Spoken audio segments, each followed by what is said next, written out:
Maintenant, je veux savoir, pourquoi dites-vous Sainte Marie, la mère de Dieu? Je veux savoir, pourquoi la mère de Dieu? Est-ce que vous pouvez m'expliquer? Abonnez-vous à la chaîne Rappel Islamique. N'oublie pas de liker et de partager. Merci.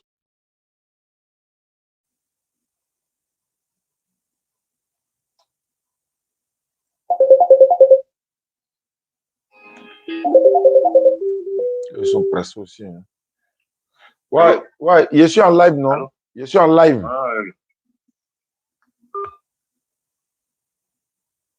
Oui. Allô? Allô, ça? Oui, allons-y. Ouais. Je disais, moi, je suis au Canada, je suis étudiant. D'accord. Je suis avec une famille qui a des parents chrétiens. Mais elle adore la religion musulmane depuis qu'elle avait ses 13 ans, mais elle ne pratique pas. D'accord. Moi, depuis que je l'ai connue, je la parle de la religion musulmane. Ce que je connais de la religion, je la dis ça au fait. Donc, comme j'ai votre niveau, j'aimerais que vous développez un peu. Et puis, si c'est possible, de faire la conversation maintenant. D'accord, il faut me la passer. Oui, elle est là. Oui. Bonsoir, ma soeur. Bonsoir. Bonsoir. Ça va bien. Comment vous vous appelez? Je m'appelle Jessica. D'accord, mais je veux savoir, vous êtes chrétienne, musulmane ou ni l'un ni l'autre? Bah, mes parents sont chrétiens. D'accord. Depuis que mon grand-père est décédé, j'y pense beaucoup, mais j'y pense depuis 20 ans parce que j'ai 36 ans aujourd'hui. Donc, mais est-ce que vous pratiquez actuellement une religion ou pas? Chrétien, ouais. Chrétienne catholique? Il y a catholique, puis d'autres, c'est quoi? Non, il y a les chrétiens catholiques, il y a les évangéliques, il y a les témoins de Jéhovah, il y a les roses. Chrétien catholique. Voilà. Catholique. Voilà. Maintenant, qu'est-ce que vous voulez savoir? Alhamdulillah, Rabbil Alamin, wa salatu wa salam ala rasulillah, salam alaikum à tous. Quelles sont vos préoccupations? Quelles sont vos inquiétudes? Quelles sont vos questions que vous aimeriez poser? Et puis avoir des réponses, bien sûr, Inch'Allah. Moi, je suis musulman. Je suis musulman, prédicateur dans le domaine de l'interreligieux. Je suis régulièrement sur l'Internet. Beaucoup de mes vidéos sont diffusées un peu partout. Avec la grâce d'Allah, les gens se convertissent en islam. Là où je vous parle actuellement, je suis en live sur TikTok et YouTube simultanément. Et les internautes nous suivent. Voilà, c'est nos canaux de communication. Et à travers ces canaux de communication, quand on échange avec les non-musulmans, ça montre la véracité de l'islam. Vous savez, les échanges interreligieux, ça montre la véracité non seulement de l'islam et dans ce que les musulmans sont. Parce que nous essayons de présenter notre religion et essayer de comparer ou encore confronter notre religion de façon pacifique, bien sûr, à la religion des autres. Et dans les échanges, les documents sont là. La religion musulmane a toujours pris le dessus, comme ça a été le cas depuis la fondation du monde. Étant donné que vous êtes catholique, est-ce que vous savez que la mère de Jésus, Marie, que vous appelez Maman Marie, si je ne me trompe pas, voilà, Maman Marie est une femme vertueuse, hein, l'une des femmes les plus vertueuses. Elle est mentionnée dans le Coran. Elle a un chapitre complet qui lui est dédié dans le Coran. Son fils Jésus est mentionné plusieurs fois dans le Coran. Le Coran accepte et l'islam accepte que Marie a conçu Jésus sans connaître un homme. C'est-à-dire que Jésus est né de façon miraculeuse. Tous les musulmans du monde acceptent cela. Voilà, le Coran le dit. Pardon? Je suis au courant de ça. J'ai pas compris? Ah, tu es au courant. Ah, tu es au courant. Ah, tu es au courant de ça. Ok, tu es au courant de ça. Mais est-ce que tu sais que dans le même Coran, il y a un chapitre complet du Coran qui est dédié à Maman Marie? Est-ce que tu le sais? Ça, je ne le savais pas, mais je savais qu'il y avait un lien. Voilà, donc le chapitre 19 du Coran, dans tous les Corans du monde, vous verrez le chapitre 19 est le chapitre de Marie, dédié spécialement à Marie, ça porte son nom. Alors qu'il y a un chapitre qui porte le nom des femmes, c'est-à-dire la sourate des femmes. La sourate 4, c'est la sourate des femmes. Il y a la sourate des hommes, mais je n'ai pas encore vu la sourate de l'homme. Mais il y a la sourate de Marie. Donc, c'est une manière de dire, nous ne sommes pas des antéchrists. Nous n'avons rien à voir avec ce que les gens nous collent à la peau. Voilà, tel que nous sommes des antéchrists, nous sommes des personnes mauvaises, nous sommes des personnes, etc. On nous colle toutes ces étiquettes-là. Donc, c'est pour dire, nous ne pouvons pas être antéchrist. Pourquoi? Parce que, voilà, Jésus est reconnu, islamiquement parlant, comme un véritable prophète, comme un messager d'Allah. Un musulman doit croire à tous les prophètes. Donc, si Jésus est un prophète, donc on croit en Jésus. Et si tu refuses de croire en Jésus comme prophète, ça veut dire que tu ne peux pas refuser de croire en Jésus et puis croire en Moïse, croire à Abraham, croire à la paix de Dieu soit sur eux tous. Jésus a dit dans la Bible aux Juifs, si vous croyez en Moïse, vous devez aussi croire en moi. Parce que Moïse a écrit de moi. Donc, vous ne pouvez pas croire en Jésus. Et puis, c'est-à-dire vous croyez en Moïse, vous refusez de croire en Jésus. Donc, aujourd'hui, les chrétiens, si vous croyez en Jésus, vous devez croire en celui que Jésus a annoncé qu'il viendra après Jésus, qui n'est d'autre que Muhammad Nabi sallallahu alayhi wa sallam, Muhammad Rasulullah. Muhammad est le messager d'Allah envoyé à l'humanité tout entière. J'ai une question à vous poser, ma soeur. Oui. La prière de la Sainte Marie, on va la faire ensemble. J'ai une question à poser. Quand on dit Sainte Marie, qu'est-ce qu'on dit? Mère de Dieu. Priez pour nous, pauvres pécheurs. Maintenant et à l'âge, jusqu'à notre mort. À l'heure de notre mort. Amen. Maintenant, je veux savoir, pourquoi dites-vous Sainte Marie, la mère de Dieu? Je veux savoir, pourquoi la mère de Dieu? Est-ce que vous pouvez m'expliquer? Je ne sais pas. Aïe, comment vous ne savez pas? Vous êtes catholique, non? Oui, mais... je ne sais pas. C'est qui? Vous ne savez pas, mais vous dites ça quand même. Hein, le truc, ça ici. J'ai dit à lui, attends, ça, tout ça est long. Si tu vois que tu m'appelles, c'est parce que... Voilà. Ne quittez pas. Hein. Ok. Ouais, c'est bon. Ouais, c'est vrai. Ne quittez pas. Ne quittez pas. J'ai un petit mot d'avion et puis récupérer par la suite. Désolé les gars, voilà, on va revenir tout à l'heure, Inch'Allah. Et je vous salue. Hein. Ouais, salam alaikum à tous. Et qu'Allah facilite. Ok, je vais prendre celui-là.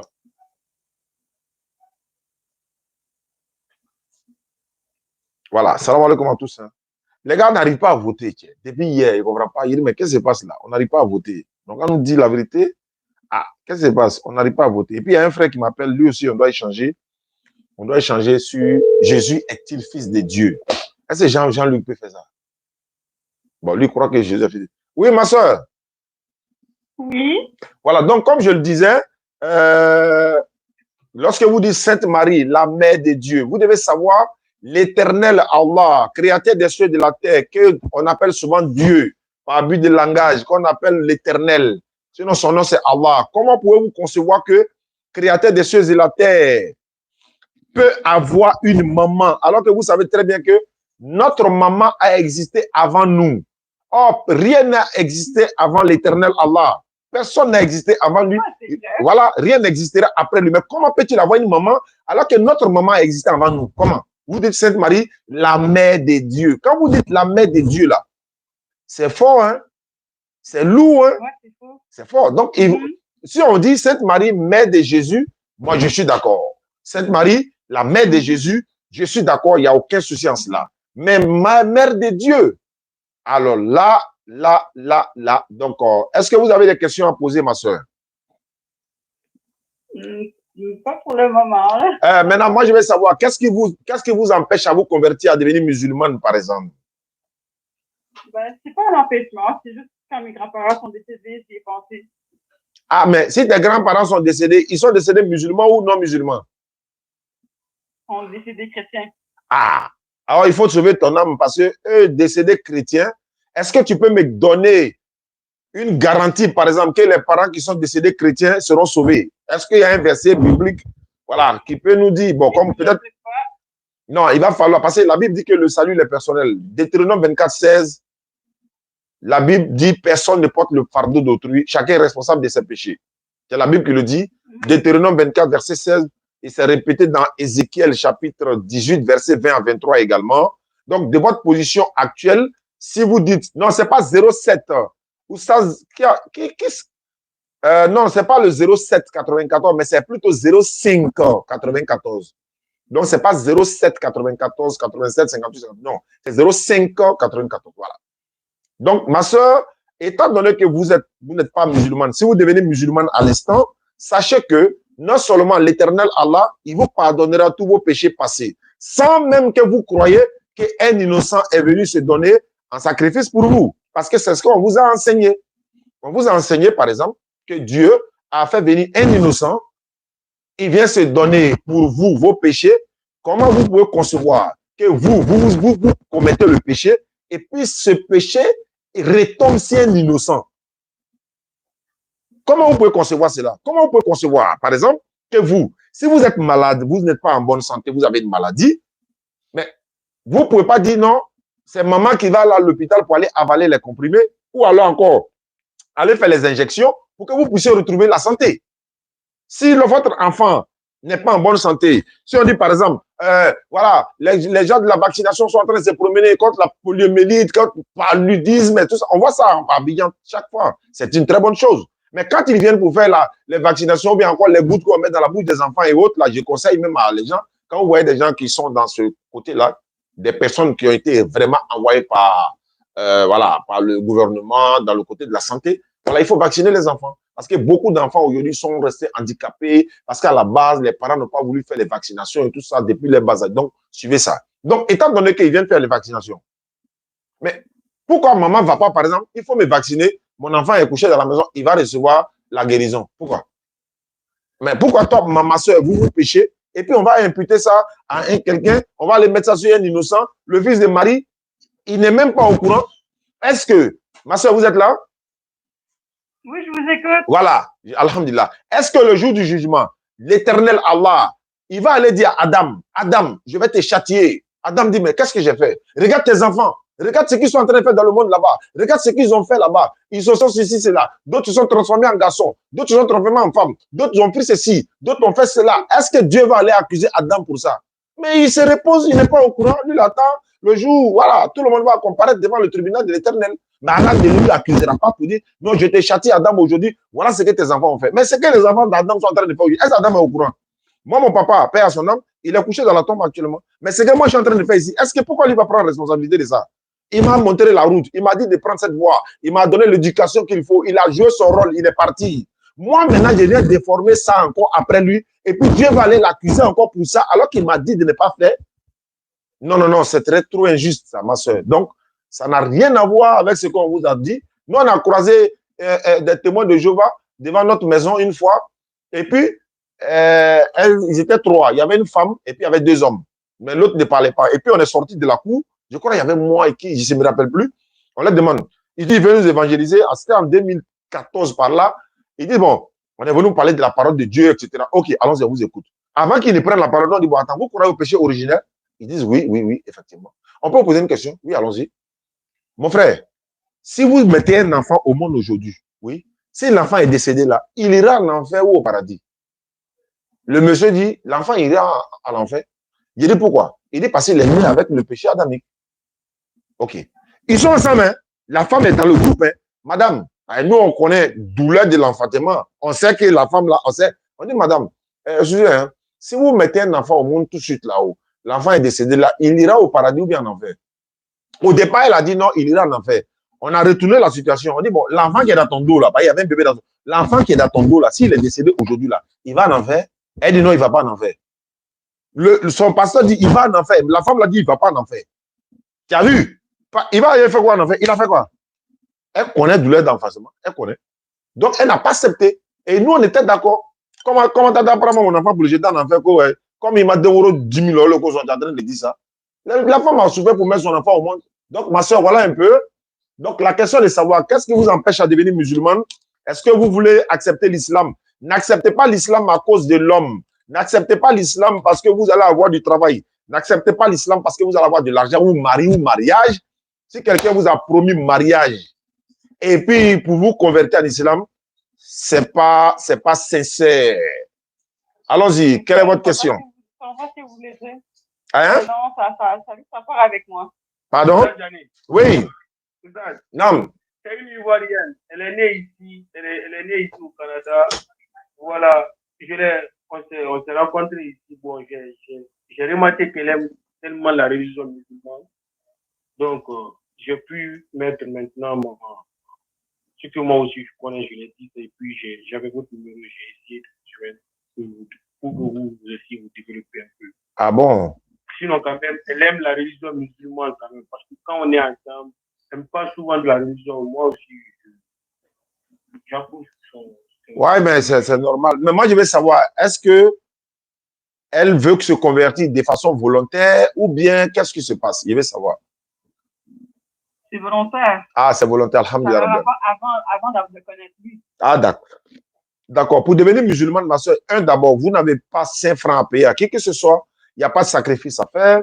Il n'y a pas d'holocauste. Il n'y a pas la croyance à la, je sais pas, à la crucifixion de qui que ce soit. Vous priez, vous allez vous convertir en attestant de votre bouche, reconnaître dans votre langue que la seule divinité qui mérite l'adoration, ce n'est pas Jésus, ce n'est pas Marie, ce n'est que Allah, subhanahu wa ta'ala, Allah seul digne d'être adoré sur la terre comme au ciel, partout. Allah est la seule divinité à être adorée.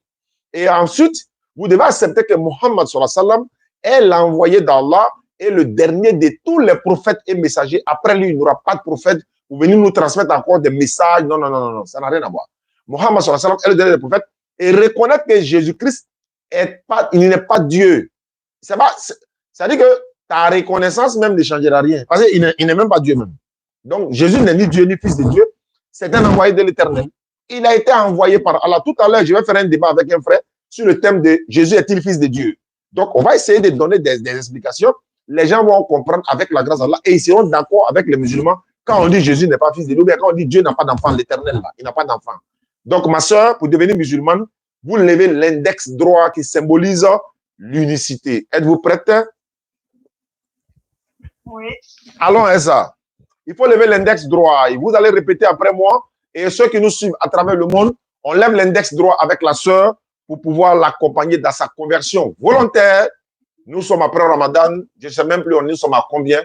Parce qu'on en a fait des dizaines depuis longtemps. Voilà. On n'a pas pu comptabiliser tout ça, mais tout ce qu'elle a fait, bon. Le nombre est important, mais voilà. Une seule personne convertie en islam, c'est fort. Allons-y, ma soeur. Vous levez l'index droit, c'est bon? Oui. Vous répétez après moi. Vous dites Ashhadu. Ashhadu. An la ilaha. An la ilaha. Illallahu.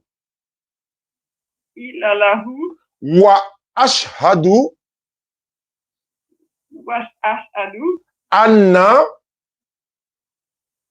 Anna. Muhammadan. Muhammadan. Abduhu.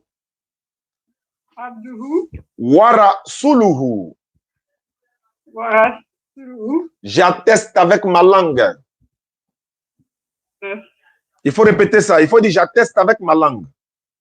Ok, j'accepte avec ma langue. Je reconnais dans mon cœur.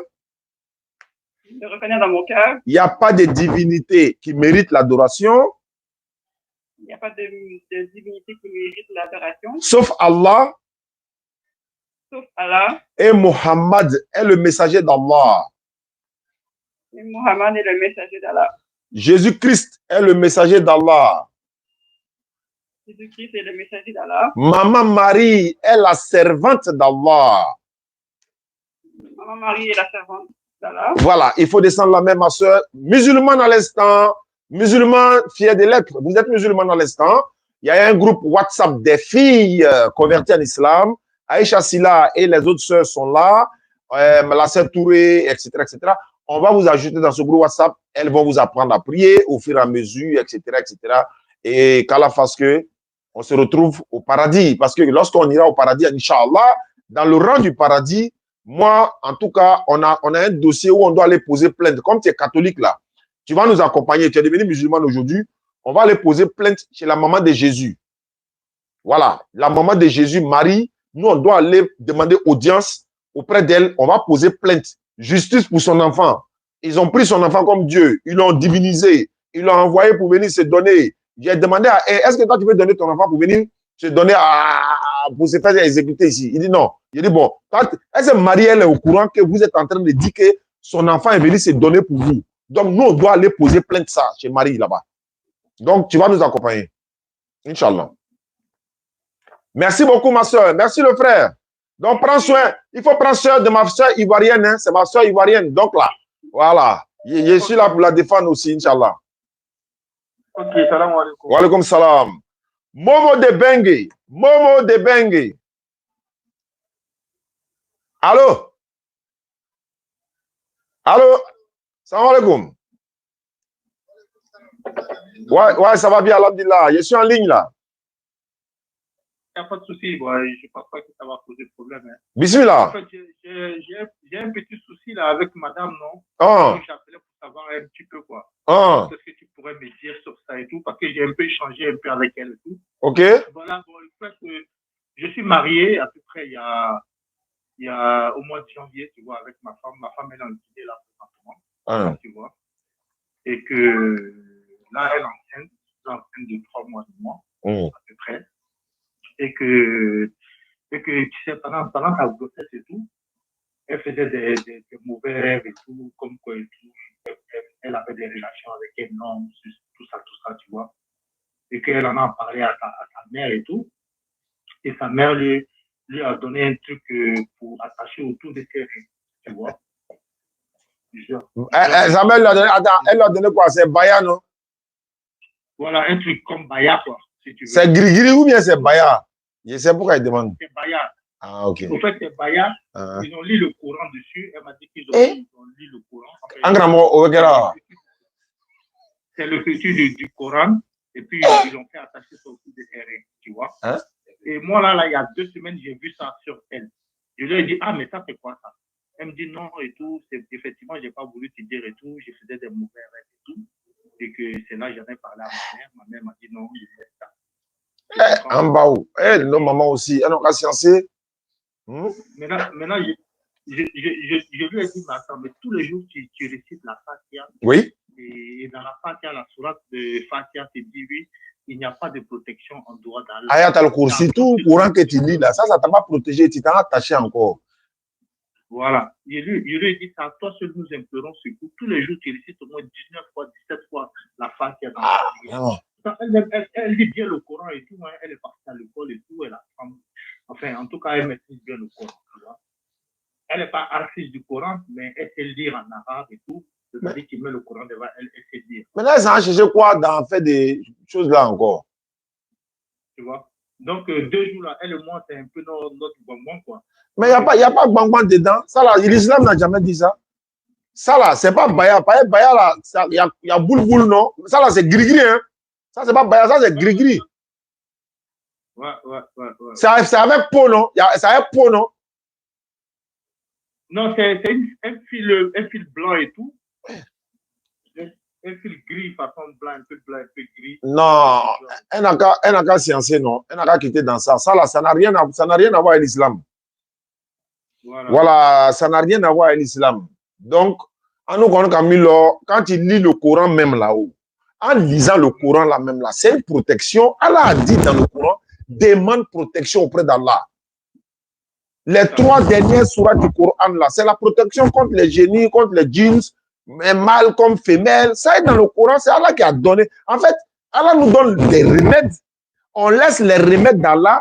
On s'en demande protection auprès des mâles, comme Allah dit dans le Coran. Il demande des mâles, demande protection auprès des djinns, etc. Voilà ça. Demain là, quand il dit demain, dans l'avenir, quand elle va avoir des enfants, elle va courir encore pour venir derrière les ustaz. Et mon enfant là, il voit des maris de nuit, il voit des femmes de nuit. Ouais, mais c'est là, ça commence ici. C'est comme si tu as signé un pacte sans t'en rendre compte. Dans 10 ans, ça se répercute maintenant. Vous commencez à courir maintenant derrière les imams pour aller fatiguer nos imams, alors que c'est toi-même qui es à la base. Ah, tiens. Non, tous les jours, elle récite Ataya pour dormir. Tu vois, il a dit, mais c'est suffisant. Tu récites C'est bon, c'est très bien. Elle fait ça n'a rien à voir avec l'islam. Voilà. Elle me dit si sa maman ne voit pas ça, si elle va mal le prendre. Ah, si sa maman, le jour où maman va décéder là, si on dit, elle n'aura le prendre sa place dans la tombe là, elle va accepter. Dans ce recueil là, elle va accepter. Ah, tiens.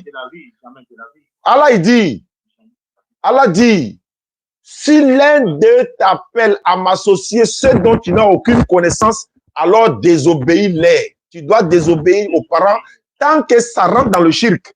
Même si tu les désobéis avec la manière, la manière, mais tu ne dois pas accepter ça. C'est pas bon. C'est pas bon.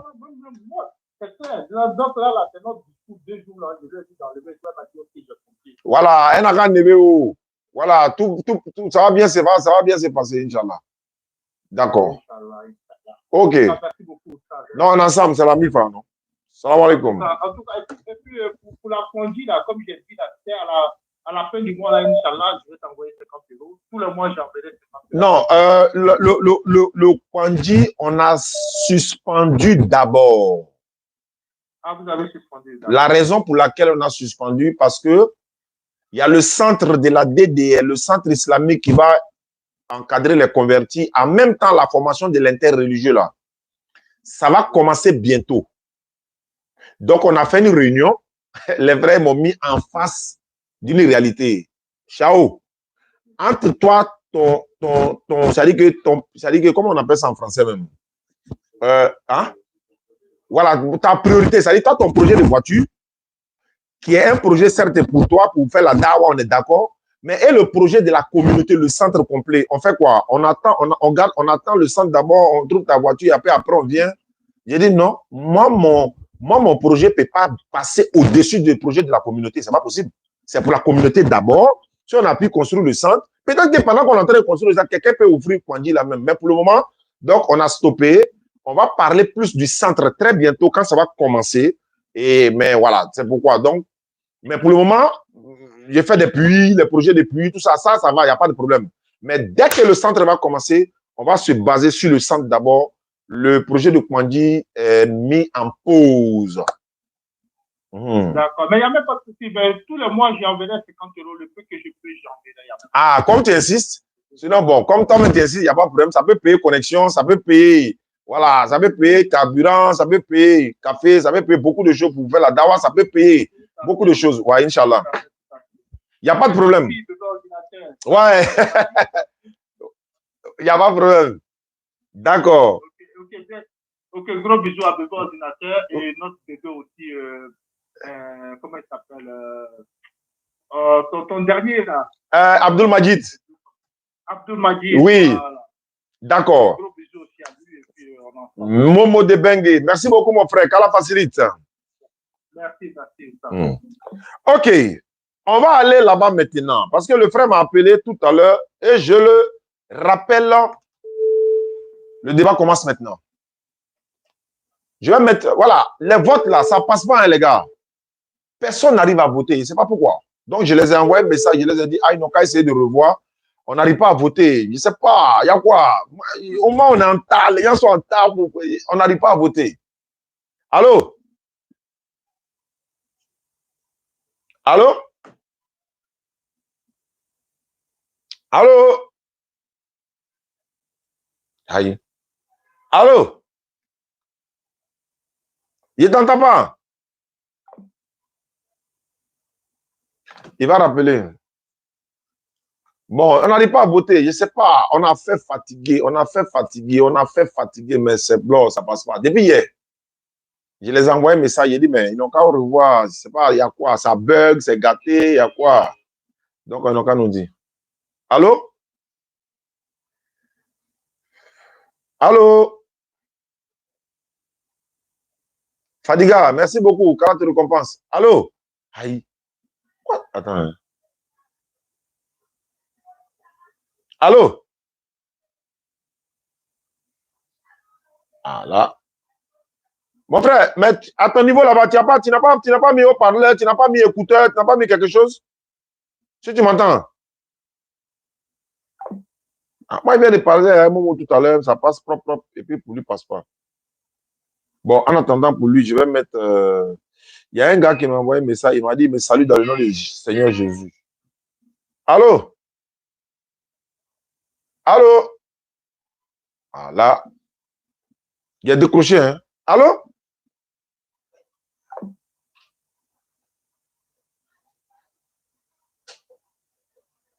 Ici, assalamu alaikum, Rosa. Vraiment besoin de vous. Appel à appel moment, je veux vous appeler. C'est qui? Allô? Oui, salam alaikum, frère. Il faut envoyer un message vocal. Il faut envoyer un message vocal. Je vais essayer d'appeler. Voilà, lui là, il m'a envoyé un message. Il a dit ceci. D'abord, c'est moi qui viens de vous appeler. Il dit bon après-midi, bon dimanche, dans la paix, de grâce et l'amour du Christ Jésus. J'aimerais lui demander. Il s'appelle LT Christo Obinan. J'aimerais lui demander. Jean-Luc est là, hein? Jean-Luc, je ne t'ai pas oublié. Dans un instant. Dans un instant. Ouais, il n'y a pas de souci. Dans un instant.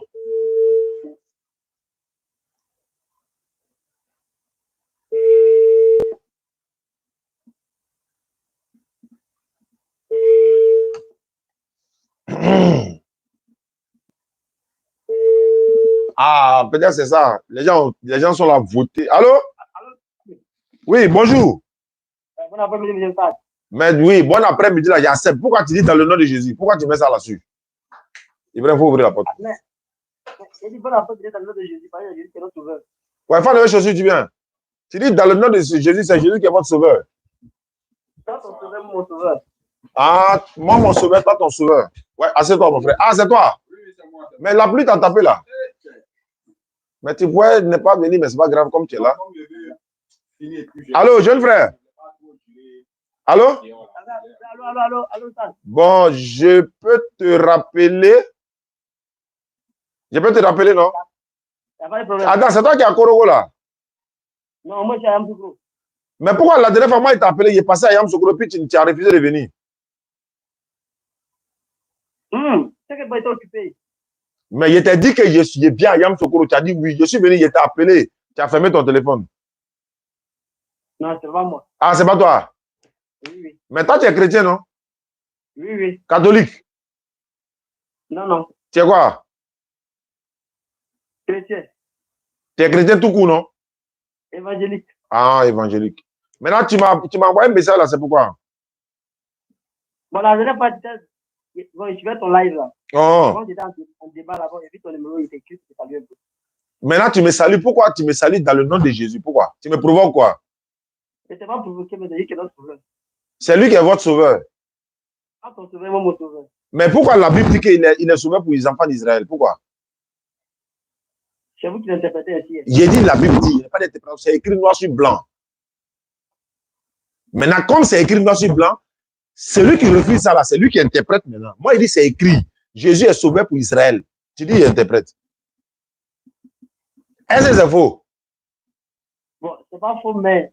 Ah, voilà l'interprétation. Le mais là, c'est interprétation maintenant. On doit se comprendre en fait. Bon, on n'a qu'à se comprendre. Alors, il y a de la visite. Hein? Donc, allô, faut finir. Je vais prendre ton numéro. Je dois passer à Yamsoukro dans quelques jours. Il est garé, il est fait petit pour toi et toi. Faut pas fuir. Hein? Non, moi, je ne suis pas. Hein. Voilà, tu veux qu'on parle de quel thème quand il est venu à Yamsoukro? Bon, si c'est que tu vas nous conduire. Non, il faut donner un thème. Parce que si moi, il donne un thème là, tu ne peux pas t'en sortir. Avec la grâce, tu ne pourras pas. Moi, je crois à la vérité de Jésus. Toi, tu crois à ça, non? Oui. C'est ce thème-là que tu peux développer, non? Bon, moi, je crois que je disais, mon Dieu, c'est ça, si tu veux aller avec moi, je suis prêt. Non, moi, il te laisse le choix de choisir le thème que tu veux. D'accord, ça me va. Ok, ça te va. Oui. Mais en attendant que je vienne à Yamsoukro, là, selon la Bible, là, qui a envoyé Jésus? Dieu. Ah, d'accord. Ok, donc à tout à l'heure à Yamsoukro. D'accord. C'est Dieu qui l'a envoyé, non? Oui. Est-ce que tu as quel âge? Il y a 23 ans. Ah, je comprends. Tu n'as pas encore 50 ans, tu as vu Abraham?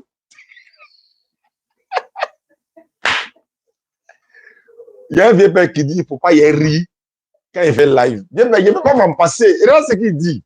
Je sais pas, il ne peut pas m'en passer. Il regarde ce qu'il dit. Il s'en fait débat avec moi, Jésus est Dieu. Hein. Je lui demande qui a envoyé Jésus. Il dit c'est Dieu. Il débat ça là. C'est déjà fini en 2 minutes. Il y a le fait qu'elle débat encore. Voilà pourquoi il a demandé à quel âge. Parce que s'il avait 50 ans, il n'allait pas répondre comme ça. C'est pas qu'il a 23 ans. C'est pas qu'il a 23 ans. Non, c'est parce qu'il disait que c'est Jésus qui l'a envoyé lui-même. Ça me donne le verset, alors que le verset n'est pas écrit. Selon les Écritures, c'est Dieu qui l'a envoyé. Adam, c'est pas écrit que c'est Dieu qui a... Adam, tu as dit quoi, mais je n'ai pas compris même. C'est pas écrit que Jésus lui-même t'a envoyé. Non, hein? Jésus, non. Oui, mais maintenant, comme c'est pas écrit que c'est lui-même qui s'est envoyé, et que c'est Dieu qui l'a envoyé. Maintenant, son lui-même qui s'est envoyé là, c'est écrit dans quelle partie de toi ton livre, pas la Bible, hein, pas ton livre là, c'est dans quel chapitre de ton livre là? Oui. Je n'ai pas compris. Il a dit que Dieu l'a envoyé parce que si il disait que Jésus t'a envoyé lui-même là, je n'aurai pas de verset pour prouver. Ça, c'est pas écrit. Maintenant, pourquoi tu dis ça alors que c'est pas écrit? Donc, tu vas dire des contre-vérités. Il a parlé français maintenant. Il a dit tu mens, mais tu vas dire des contre. Hein? Il t'a répondu dans le témoin, il dit que c'est Dieu qui l'a envoyé. C'est ça qui est vrai, non? Oui, c'est ce qui est vrai, c'est ce qui est écrit. Maintenant, il s'est envoyé lui-même là. Ça aussi, c'est vrai ou bien ça, c'est faux? Mais c'est pas ce qui est écrit. Non, je veux savoir, est-ce que ça, c'est vrai? Quand toi, tu as dit, il s'est envoyé lui-même là, est-ce que c'est vrai ou bien c'est faux? Mais moi, il parle la Bible. Si je n'ai pas écrit la Bible, il ne peut pas dire ça. Je veux savoir, quand tu vas dire dans ta bouche, Jésus s'est envoyé lui-même là-haut, alors que ce n'est pas écrit. Maintenant, toi, il s'est envoyé lui-même là. Est-ce que ça, c'est vrai? Il ne peut jamais dire ça, en tout cas. Ah, donc, ça veut dire, en fait, c'est français, hein? Ça veut dire c'est faux. Voilà, c'est une manière de dire c'est faux. Donc, quand il dit je ne peux jamais dire ça, pour ne pas dire c'est faux, il utilise le mot je ne peux jamais dire ça. Merci beaucoup. Comment tu t'appelles? Je m'appelle Christ. Christ.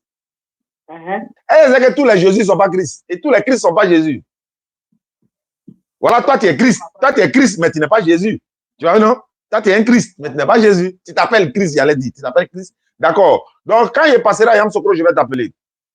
Mais je souhaite que tu viennes avec une ou deux personnes. Est-ce que c'est possible? Parce qu'on va s'asseoir à l'espace Montfetel, là. On appelle ça un petit poteau. Voilà, on va faire ça quelque part, là. Pas de problème. D'accord. Merci beaucoup, frère Christ. Ok, merci, monsieur Otad. D'accord.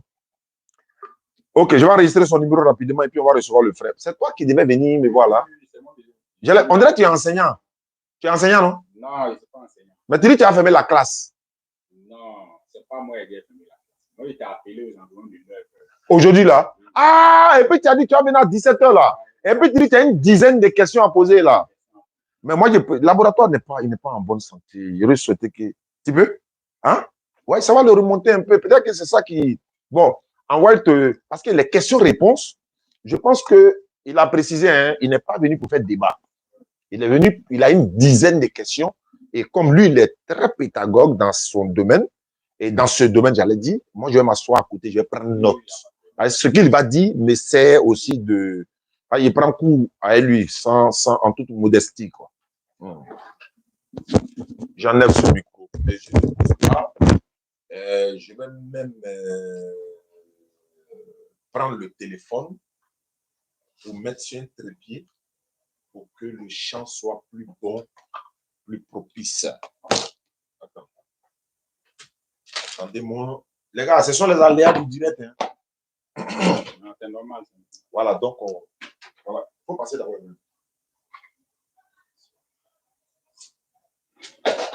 Voilà. Vous pouvez commencer déjà. Moi, je vais... On peut commencer. Tu peux te présenter tout. Moi, je suis le frère Joie Alexandre. D'accord. Voilà. Mes préoccupations, c'est au niveau...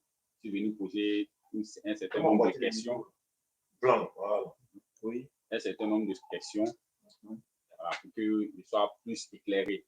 C'est pas grave. Bon, la première question est que entre Adam et Jésus, qui est grand? N'oublie pas de partager ça. Non. Voilà, c'est bon. Si j'ai oublié, faites-moi signe. Parce que j'ai oublié. D'accord. Bien.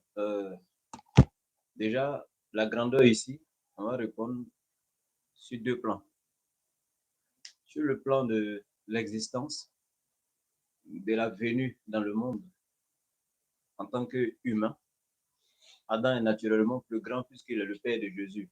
Il est le premier être humain, Jésus étant son enfant. Et Jésus même a dit, il s'appelait dans la Bible, dans le Nouveau Testament, fils de l'homme. Fils de l'homme. Et ça veut dire en hébreu, Ben Adam. En arabe, Ibn Adam. Ça veut dire tous les descendants d'Adam. Donc quand Jésus s'est fait appeler enfant d'Adam, fils de l'homme, Ben Adam en hébreu, donc ça veut dire son père est plus grand que lui. Mais seulement maintenant, dans la fonction, le rôle que Jésus a joué, il était l'un des grands messagers que Dieu a envoyés sur la terre. Donc, l'islam nous enseigne qu'il y a plus de 124 000 prophètes, parmi lesquels 313 messagers. Et parmi ces 313, il y en a qui sont appelés Ulul Azmi min ar-Rusul, les plus, ceux que Dieu a honorés et l'a placé au-dessus encore des autres, parmi lesquels encore, il y a 25 qui sont cités dans le Coran. Parmi les 25, il y a encore 5, dont Noé, Abraham, Moïse, Jésus et Mohammed. Donc, dans ce cadre-là, Jésus est plus grand. C'est comme si tu me demandais, entre le président et son père, qui est plus grand? Oui, dans l'existence, le père est plus grand que son enfant. Mais dans la fonction, le rôle qu'il a joué sur la terre, le président est plus grand que son papa parce qu'il est présent, son père n'est pas présent. Donc, voici un peu la réponse. Merci.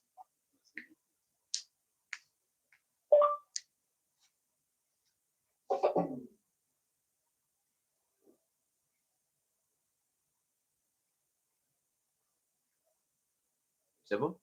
La question? Oui. Oh, okay. Est-ce qu'un prophète peut pécher? Bien. Est-ce qu'un prophète peut pécher? Bien. Est-ce qu'il y a eu des prophètes qui ont péché? Bien. Ok, il n'y a pas de problème. Chez nous, en islam, les prophètes ne pêchent pas. Mais oui, je reconnais que dans la Bible enseigne que les prophètes ont péché. Mais chez nous, en islam, je pèse mes mots. Chez nous, les prophètes ne pêchent pas. Voilà. Et bien, chez nous, les prophètes ne pêchent pas. Mais les prophètes étant des humains, et l'attribut de la perfection absolue n'étant qu'appartenant à Dieu seul, les prophètes peuvent commettre des erreurs, des fautes, mais pas des péchés. Il y a une différence entre l'erreur et le péché. Parce que le péché se définit même par la Bible elle-même étant quoi? Le fait de transgresser la loi de Dieu après avoir eu connaissance d'elle. Comment pouvez-vous imaginer les prophètes qui ont reçu cette loi, donc naturellement qui ont la connaissance première de cette loi, et ensuite sont mandatés par Dieu pour nous transmettre cette connaissance, vont eux-mêmes transgresser cette loi. Comment seront-ils dignes devant nous de nous transmettre un message qu'eux-mêmes ont déjà transgressé? Un prophète qui ment et qui vient te dire de ne pas mentir. Un prophète qui vole et lui vient te dire de ne pas voler. Non. Chez nous, en islam, c'est contraire à la morale. Parce que ce que tu dis en islam doit être en harmonie avec ce que tu fais. C'est pourquoi Allah dit dans le Coran, dans la sourate 61, vous les croyants, pourquoi dites-vous ce que vous ne faites pas vous-même? Et cela est abominable auprès d'Allah de voir un être humain dire ce qu'il ne fait pas lui-même. Voilà, donc comme je dis, les prophètes peuvent commettre des erreurs, parce que ce sont des humains, ils ne sont pas Dieu, mais ils ne commettent pas de péché, le péché étant la transgression de la loi de Dieu après avoir eu connaissance d'elle. Les prophètes ne transgressent pas la loi de Dieu après avoir eu connaissance d'elle. Merci. On va revenir encore un peu sur Adam.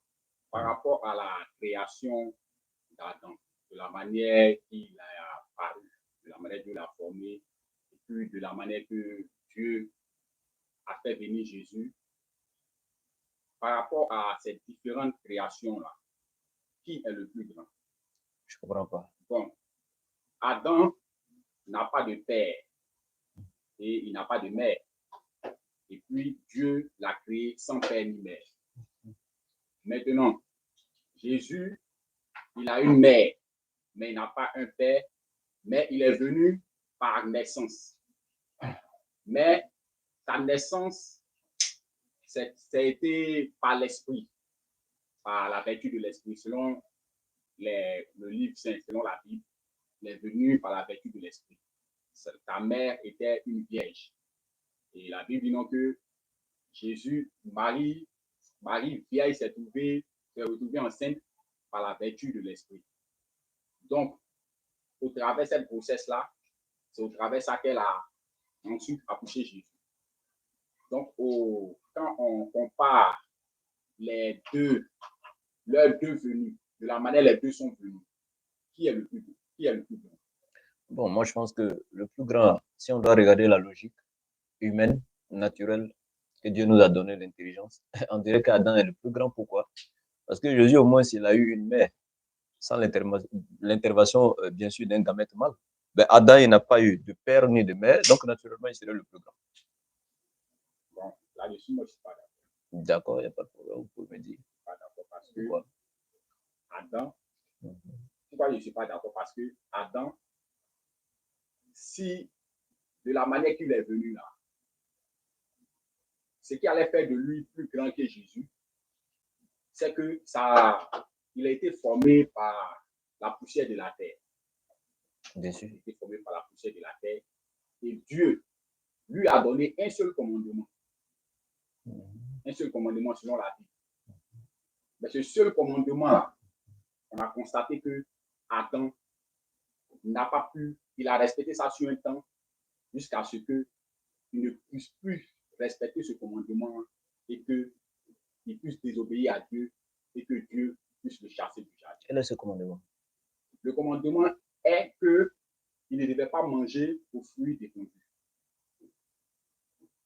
Aux fruits défendus. Il a mangé aux fruits défendus et Dieu l'a chassé du jardin. Dieu l'a maudit même et l'a chassé du jardin. Alors que, oui, Dieu l'a maudit dans la Bible. Je peux te donner le passage. Si tu veux, je te donne. Allons-y. Maintenant, Jésus, lui, il naît par la vertu du Saint-Esprit. Quand il naît par la vertu du Saint-Esprit, Jésus, lui, ne pêche pas. De la manière qu'Adam a été tenté, Jésus aussi a été tenté. Jésus, il a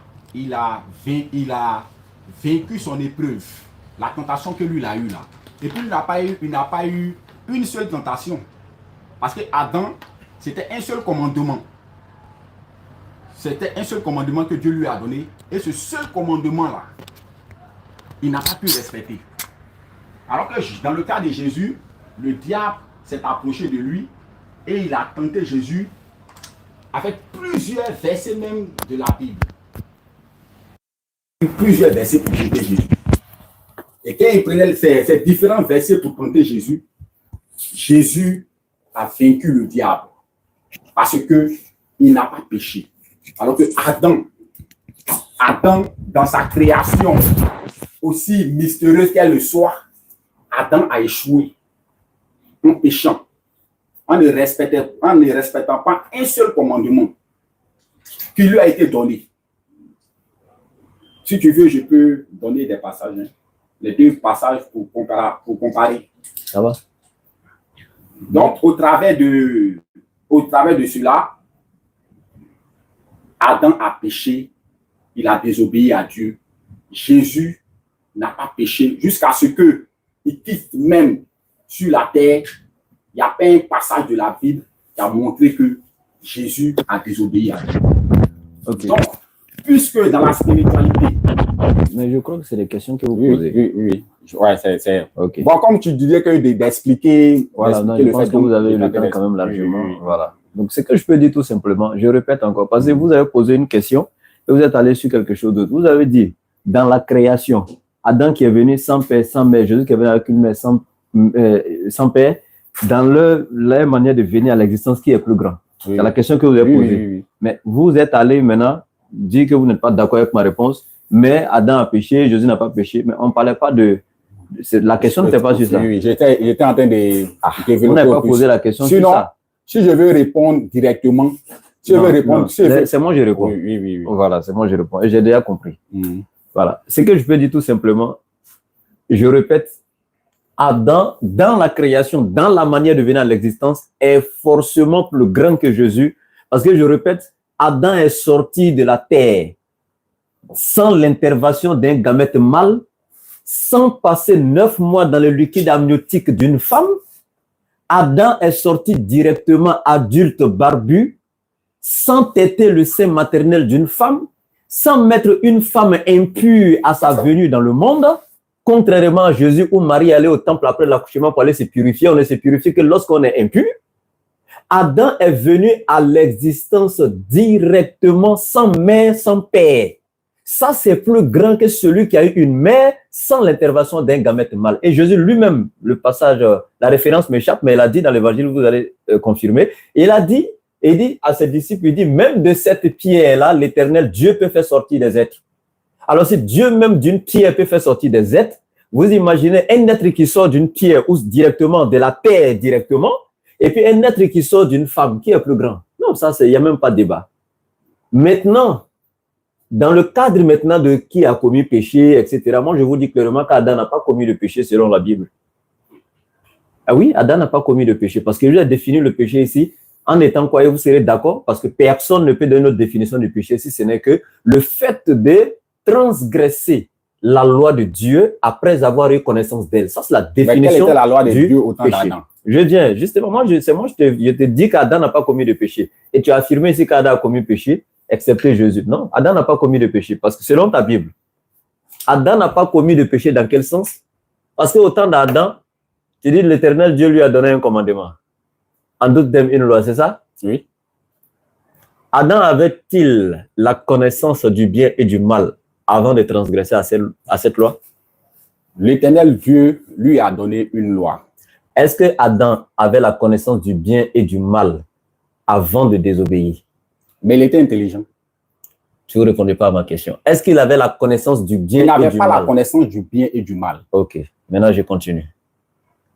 Vous savez, il y a la mémoire de réflexion que Dieu nous a donnée. Il y a la mémoire de rétention et il y a le discernement. Trois choses. Adam n'avait pas ce discernement, la faculté de distinguer le bon du mauvais, le vrai du faux, le juste du mal. Adam était dépourvu de ça. Dieu ne lui a pas donné ça.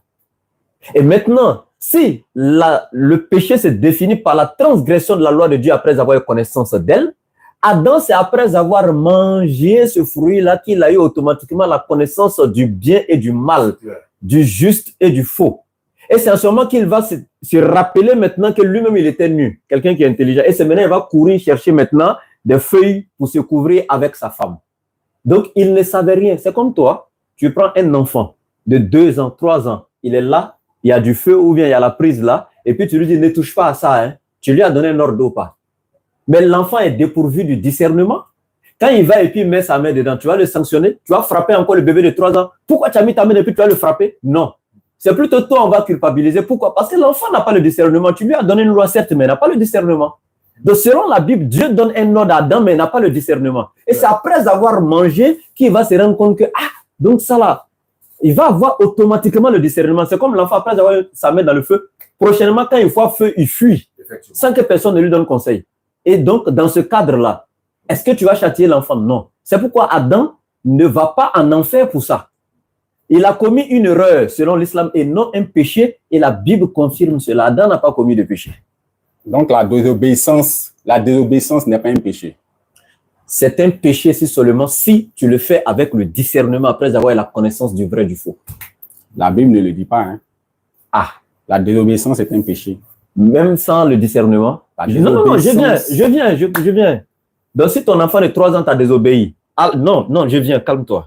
Dans les 10 commandements, tu honoreras ton père et ta... Donc, il dit, même sans le discernement, la Bible ne dit pas ça, non? Ok. Donc, considérant que ton enfant de 2 ans t'a giflé, est-ce qu'il a honoré son papa? Ce que je vais te dire. Attends, non. Tu ne discutes pas avec moi. Pardon, je vais te donner la parole. Tu ne discutes pas avec moi. J'ai dit de suite là. C'est un péché si seulement si tu as le discernement. Tu m'as dit non, la Bible ne le dit pas. Oui. Et j'ai dit un bébé de 2 ans qui n'a pas le discernement, qui a giflé son papa ou sa maman. Alors que la Bible dit, tu honoreras ton père et ta mère. Adam avait le discernement. Il faut te calmer. Ou bien, tu es venu poser une question, je parle, il y a quel problème? Il faut te calmer. Je répète, tu dis, parce que moi je suis très méticuleux, je vous donne la parole, mais vous vous calmez. Vous dites que, est-ce que c'est un péché lorsqu'on transgresse la loi de Dieu? Il dit oui, ça serait un péché seulement si tu as le discernement, mais si tu n'as pas le discernement, ce n'est pas un péché. Vous dites la Bible ne le dit pas. Il dit ok, comme la Bible dit tu honoreras ton père et ta mère, un enfant de 3 ans qui n'a pas le discernement, qui a giflé son papa ou sa maman, parce que sa maman lui a arraché peut-être du biberon, pas. Est-ce que l'enfant a eu un péché? Est-ce que Dieu va le sanctionner sous prétexte qu'il a désobéi au commandement? Il a dit tu honoreras ton père et ta mère? Non, Parce que l'enfant n'a pas le discernement. Même sa mère, même qui l'a giflé, si elle est intelligente, elle ne va pas frapper l'enfant en retour parce qu'elle sait que c'est un bébé. Il ne sait pas ce qu'il fait actuellement. Mais s'il avait 15 ans qu'il avait giflé, maman allait lui rendre. Donc, ça, il n'y a pas de débat. Maintenant, on revient. Prouvez-moi qu'Adam avait le discernement. Ok. Adam a nommé les animaux. Et Adam, la preuve qui prouve que Adam était mature. Donnez-moi les passages dans la Bible. Il a nommé les animaux. Je vais te donner, reste tranquille d'abord, parler. Tu as affaire à quelqu'un qui est posé. Hein. Non, toi, tu es venu poser des questions ici. Oui, je pose. C'est moi, je fais cadeau pour te laisser parler un peu. Sinon, si je voudrais, je n'allais pas te donner la parole. C'est moi qui te fais cadeau. Voilà. Adam a nommé les animaux. Adam, lorsqu'il s'est senti seul, qu'il a vu que tous les animaux avaient des coupes, Adam a senti qu'il n'avait pas un être semblable à lui, qui le ressemblait. Et Adam a manifesté ça. Qu'elle a manifesté ça? La Bible dit que Dieu l'a fait endormir et il a fait venir, il a pris sa corde et il a fabriqué Ève, qui était son épouse. Qu'elle a fabriqué, quand il a créé Ève, qui était son épouse, Adam a dit, cette fois-ci, voici la chair de ma chair et l'os de mes os. Ce qui sous-entend à dire que on ne peut pas comparer Adam à un enfant de 3 ans, à quelqu'un qui ne sait pas ce qu'il fait. Et puis, Adam, lorsque Adam était dans le jardin, Adam n'a jamais désobéi à Dieu parce que le commandement que Dieu lui a donné là, Adam a suivi ça à la lettre. Jusqu'à ce que Ève, qui est sa femme, arrivait à le dissuader et il a laissé la voix de Dieu et il a écouté la voix de sa femme. Donc Adam n'est pas comparable à quelqu'un à quelqu'un qui n'a pas ses sens. Ok, je te réponds là. Après avoir mangé le fruit, la Bible dit que c'est en ce moment que ses yeux se sont ouverts. Quels sont les yeux qui se sont ouverts? Est-ce que, je pose la question, écoutez très bien. Après avoir mangé le fruit, les yeux d'Adam se sont ouverts. Je pose une question simple. Est-ce que Adam était aveugle avant de manger le fruit? Non, juste la réponse. Est-ce qu'il était aveugle? Il n'était pas aveugle. Est-ce qu'il dormait? Il ne dormait pas. Est-ce que les paupières étaient fermées? Ses paupières n'étaient pas fermées. Quand on dit ses yeux se sont ouverts, ça veut dire quoi? Ce sont les paupières de discernement qui étaient ouvertes. Ça fait 1. Deuxièmement, la Bible dit après avoir mangé, Adam maintenant a découvert qu'il était nu. Pourquoi avant de manger le fruit, il ne savait pas qu'il était nu, mais c'est après avoir mangé, il a su qu'il était nu? C'est une question que tu me poses. Et quelle est cette connaissance du bien et du mal qu'il a eu après avoir mangé le fruit, alors que selon toi, il avait déjà cette connaissance avant? Je n'ai jamais dit qu'il avait la connaissance du bien et du mal. Ce que je dis, il faut bien m'écouter. Je dis que Adam était mature. Mature, ça veut dire que adulte. Voilà. Il était adulte. Voilà. Adam était adulte. Et Adam n'est pas comparable à un enfant qui ne sait rien. Puisque un enfant qui ne sait rien peut marcher ici, s'il ne sait pas que c'est escalier, il va tomber, il va se blesser. Mais Adam, quand c'est escalier, il sait que c'est escalier. Parce que c'est Adam, il a su qu'il n'avait pas une femme. Il a reconnu qu'il n'avait pas une femme. Il a su que les différents animaux... Laisse-moi t'expliquer. Et puis après, je suis en train de détailler un peu. C'est moi j'explique les choses.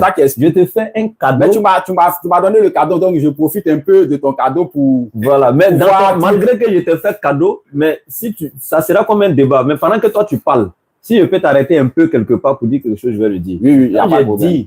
Je te donne l'exemple d'un enfant. Jésus-Christ a dit, celui qui ne comprend pas les choses terrestres ne peut pas comprendre les choses célestes.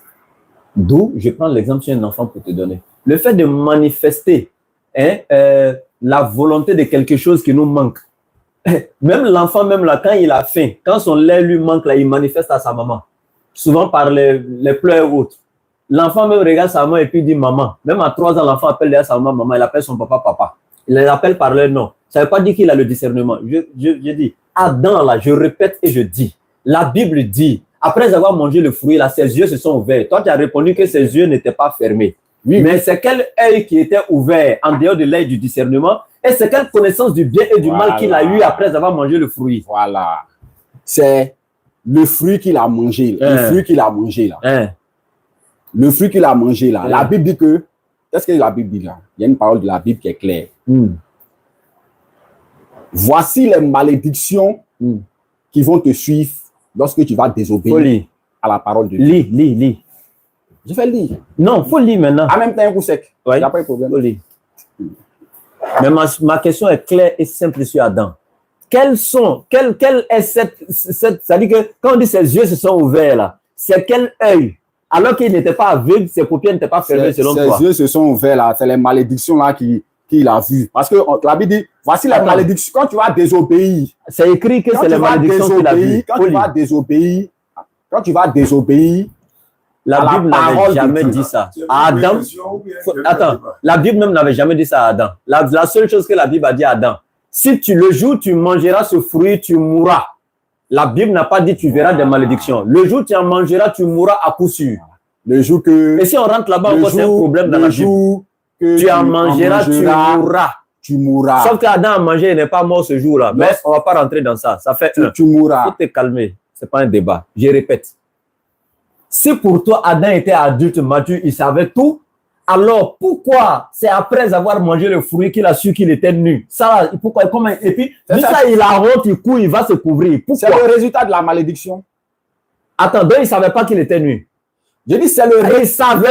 Non, tu n'as pas compris. Est-ce que tu comprends ma question? Oui. Il est nu, hein? Il est tout nu comme ça. Oui. Sa femme est nue. Après avoir mangé le fruit, net, ils se sont regardés. Ils ont su qu'ils étaient nus. Chacun coup, il prend les feuilles, il se couvre. Donc, il ne savait pas qu'il était nu, quoi. Étant adulte déjà. Hein, c'est le résultat de la malédiction. Quand toi, tu avais 3 ans, là, tu ne portais pas caleçon, c'était propre. Aujourd'hui, là, tu peux sortir sans caleçon. Attends, j'ai posé une question. Non, j'ai posé une question. Tu avais 3 ans, tu ne portais pas caleçon, il n'y a pas de problème. Mais aujourd'hui, là, est-ce que tu as sortir sans caleçon? Donc, au moment où Adam était nu, là, il était comme un bébé de 3 ans. Il n'avait pas caleçon, il ne savait pas. Quand tu finis, tu me laisses, je vais parler. Quand tu finis, tu me laisses, je vais parler. Adam était... Non. Tu ne peux pas parler à ma place. Non, toi, Non. Toi, tu n'es pas ici pour donner l'explication. Adam, là, je répète, un bébé de 3 ans, là, je le compare toujours à Adam. Pourquoi? Parce qu'en ce moment, il était dépourvu de discernement. Adam ne savait pas qu'il était nu. Comme un bébé de 3 ans qui est nu, et puis il s'en fout dans la cour, il se promène partout. Mais toi, aujourd'hui, tu vas te promener sans caleçon. Donc, le jour où Adam a mangé le fruit, là, côté bébé l'a quitté, le discernement est venu là, sûr qu'il était nu, il allait se couvrir. Il n'y a pas de débat. Au fait, toi, tu es sûr que quelqu'un qui ne sait pas discerner les choses peut ordonner les choses. Moi, je pose une question simple. La question que je pose aussi. Pourquoi? Est-ce que quelqu'un qui ne sait pas discerner les choses peut ordonner des choses? Je viens. Regarde. Je dis ceci. Pourquoi c'est après avoir mangé le fruit qu'Adam su qu'il était nu? Pourquoi? C'est le résultat de la malédiction. Quand, par exemple, quelqu'un... On dit c'était l'arbre de quoi? L'arbre de quoi? Je prends un exemple. On dit c'était l'arbre de quoi? L'arbre de la connaissance du bien et du mal. On peut connaître le bien et le mal sans être intelligent. Tu dis? Qu'est-ce qui nous permet de connaître le bien et le mal? Ce qui nous permet de connaître le bien, l'arbre de la connaissance du bien et du mal. Ce qui nous permet de connaître le bien et le mal, c'est quoi? Le fou. Est-ce que le fou connaît le bien et le mal? Un fou. Donc, Adam était fou. Est-ce que tu comprends? Je te donne un exemple. Est-ce qu'un fou connaît le bien et le mal? C'est un mystère. C'est que Dieu a fait. Pardon, le bien et le mal, c'est pas mystérieux. Il ne faut pas mettre ça dans le mystère, pardon. Un fou, là, est-ce qu'il connaît le bien et le mal? J'ai posé une question simple. Le bien et le mal dont la Bible parle. Je ne parle pas de ce que la Bible... Toi et moi, est-ce qu'un fou connaît le bien et le mal?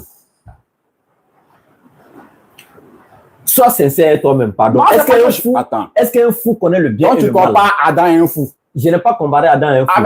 J'ai comparé Adam à un bébé. Maintenant, toi, il te pose la question. Est-ce qu'un fou connaît le bien et le mal? Il faut répondre tout simplement. Tu ne peux pas faire... Il connaît ou il ne connaît pas? On ne peut pas faire 2 poids 2 mesures. Attends, il connaît ou il ne connaît pas? Tu vas voir ce que je veux dire. Tu vas voir ce que je veux dire. Il connaît ou il ne connaît pas le bien et le mal? Le fou connaît ou il ne connaît pas? Le fou ne connaît pas le bien et le mal. Mais il fallait dire ça depuis là. Qu'est-ce qui fait que le fou ne connaît pas le bien et le mal? C'est le discernement, parce qu'il est dépourvu de tout discernement. C'est ce qu'on appelle malade mental. Il n'a plus le discernement. Donc, c'est ce qui fait qu'il ne connaît pas le bien et le mal. L'intelligence naturelle, il n'a plus ça. Attends, ça fait 1. Maintenant, Adam, là, est-ce qu'un bébé de 3 ans connaît le bien et le mal? Il ne connaît pas. C'est ce qu'il te dit. Qu'est-ce qu'il fait? Parce que, même chose que le fou, là, Certes, le bébé n'est pas fou, mais ce qui a manqué au fou et puis qu'on n'a pas le bien et le mal, là, c'est le discernement. Le bébé aussi, à cet âge, il n'a pas encore le discernement. Donc, Adam aussi a manqué la connaissance du bien et du mal parce qu'il n'avait pas ce discernement. Ça, c'est selon ta Bible que je suis en train de parler, parce que la Bible dit, après avoir mangé, aussitôt ses yeux se sont ouverts, quand bien même que les paupières n'étaient pas fermées. Mais qu'est-ce qui s'est ouvert? Ce sont les paupières de discernement. Adam a su aussitôt qu'il était nu. Il allait prendre des feuilles, il s'est couvert. Après avoir mangé le fruit, il a eu la connaissance du bien et du mal. C'est à partir de là maintenant que si Adam désobéit, il va en enfer. Mais avant ça, on reconnaît tout ce qu'il a commis une erreur, il a commis une faute, mais Dieu ne va pas lui tenir rigueur pour aller le mettre en enfer. Dieu ne va pas le condamner pour mettre en enfer. Pourquoi? Parce que la Bible même ne dit pas qu'Adam va partir en enfer. Mais pourquoi? Parce que ce qu'il a fait en ce moment n'a pas la connaissance du bien et du mal, même si c'est la réprimandé. Donc ça, c'est selon la Bible. Maintenant, s'il y a une autre question, on avance. Parce qu'on a trop traîné ici, ce n'est pas un débat. Bon, laissons cette question avancer, c'est mieux. Voilà. C'est mieux comme ça. Bon, on a fait, est-ce que le prophète pêche, tu as essayé d'expliquer? Je n'ai pas essayé, j'ai répondu. Tu as expliqué. Tu as expliqué, mais il y a une similitude dedans, hein, parce que la désobéissance là, la désobéissance selon la Bible, c'est un péché, la désobéissance. Alors que Moïse a péché. J'ai dit s'il y a une autre question, on va avec. Moi, je parle pas de ça, c'est pour le prophète, ça n'a rien à voir avec. La désobéissance est un péché. Dans le sens où la chose à laquelle tu désobéis là, si tu n'avais pas la connaissance que Dieu avait interdit et que tu l'as fait, ce n'est pas un péché. Mais après avoir la connaissance que Dieu a interdit que tu fais, c'est en ce moment que c'est un péché. Ouais, Moïse avait la connaissance et il a péché. Dans la Bible, selon la Bible. Ah, mais moi, j'ai dit ça à l'introduction. J'ai dit selon la Bible, les prophètes ont péché. Mais selon nous, le Coran, là, les prophètes ne commettent pas de péché. Donc, on saute. Voilà.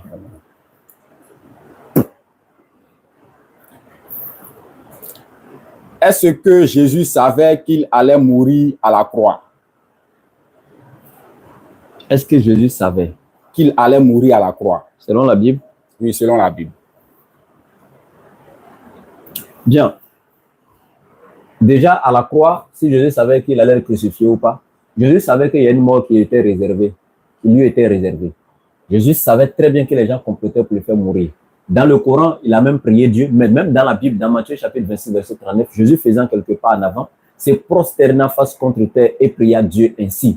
Père, si cette coupe pouvait s'éloigner de moi, non pas comme je veux, mais comme tu veux. Et la coupe ici, c'est la mort. Donc Jésus savait que les gens complotaient à le faire mourir, donc il savait. Mais est-ce que, oui, il savait? Tu as répondu qu'il savait qu'il allait mourir à la croix. Il savait que les gens complotaient pour le faire mourir à la croix. Que les gens complotaient, ou bien il savait que lui-même, il devait. Je ne parle pas du complot. Hein. Jésus savait que les gens complotaient à le faire mourir. Ma question, je ne parle pas du complot. Voici ma question. Est-ce que Jésus savait qu'il allait mourir à la croix? Je ne parle pas de comploter. Jésus n'est pas venu avec l'intention de venir mourir sur la croix. S'il était venu lui-même, comme certains chrétiens le prétendent, tu n'as pas encore prétendu ça ici, venir se sacrifier, mourir, comme certains le disent, en ce moment, j'aurais dit oui, il savait parce que lui-même, il sait pourquoi il est venu. Mais sauf que, selon les propos de Jésus, quand il était devant Pilate, il dit, celui qui me livre à toi a commis un plus grand péché. Celui qui est venu volontairement venir se faire tuer, il ne peut plus dire encore celui qui me livre a commis un plus grand péché. Si c'est lui-même qui est venu se livrer en tout cas à cette même mort. Donc, naturellement, Jésus savait qu'ils allaient comploter contre lui. Et il a dit, je vais à Jérusalem. Les scribes et les pharisiens, ils vont comploter, ils vont m'arrêter, etc. Le Fils de l'homme sera arrêté. Il savait que les gens complotaient pour l'arrêter. Mais, le même Jésus est allé dans le livre de Matthieu 26, 39, il demande à Dieu qu'il ne veut pas mourir. Parce que, si lui et son père étaient tombés d'accord, va mourir, et qu'il sait qu'il était venu pour ça, son père lui avait ordonné de venir mourir, il ne peut pas venir sur la terre et puis désobéir à son père. Jamais. Et puis Jésus n'a pas peur. Les pierres, là, ils n'ont pas eu peur de mourir. Ils sont restés, on dit de régner, dit régner pas. Ils ont été crucifiés et renversés. Il y en a qui ont été, c'est-à-dire on coupe sa main droite et son pied gauche, ou pied gauche, c'est-à-dire que on les a tués. Certains apôtres ont été dépecés. Ils n'ont pas eu peur de la mort. Ils sont morts avec la foi, selon les écrits bibliques. Il y a le document de truc là, je ne sais pas où c'est écrit le titre. Bon, le mot là, ouais, excusez, c'est vrai. Oui, désolé. Donc c'est vrai, on va modérer, c'est vrai. Donc pour dire tout simplement que ceux-là, ils n'ont pas eu peur, donc ce n'est pas Jésus qui allait avoir peur. Il n'était pas venu pour ça. Mais est-ce que Jésus lui-même n'a pas prophétisé sa mort? Il faut nous enseigner. Il faut me donner le passage, disons. Donne-moi le passage, s'il te plaît. Marc 10, 33 à 34. Il dit quoi? Il faut lire, s'il te plaît, et puis tu me poses la question. Est-ce que Jésus n'a pas prophétisé sa mort? Ils ont fait quoi? Quoi? Le live. Bon, il faut relancer. Ouais. Ah, désolé, je ne savais pas. Ah, ils sont en tas derrière toi.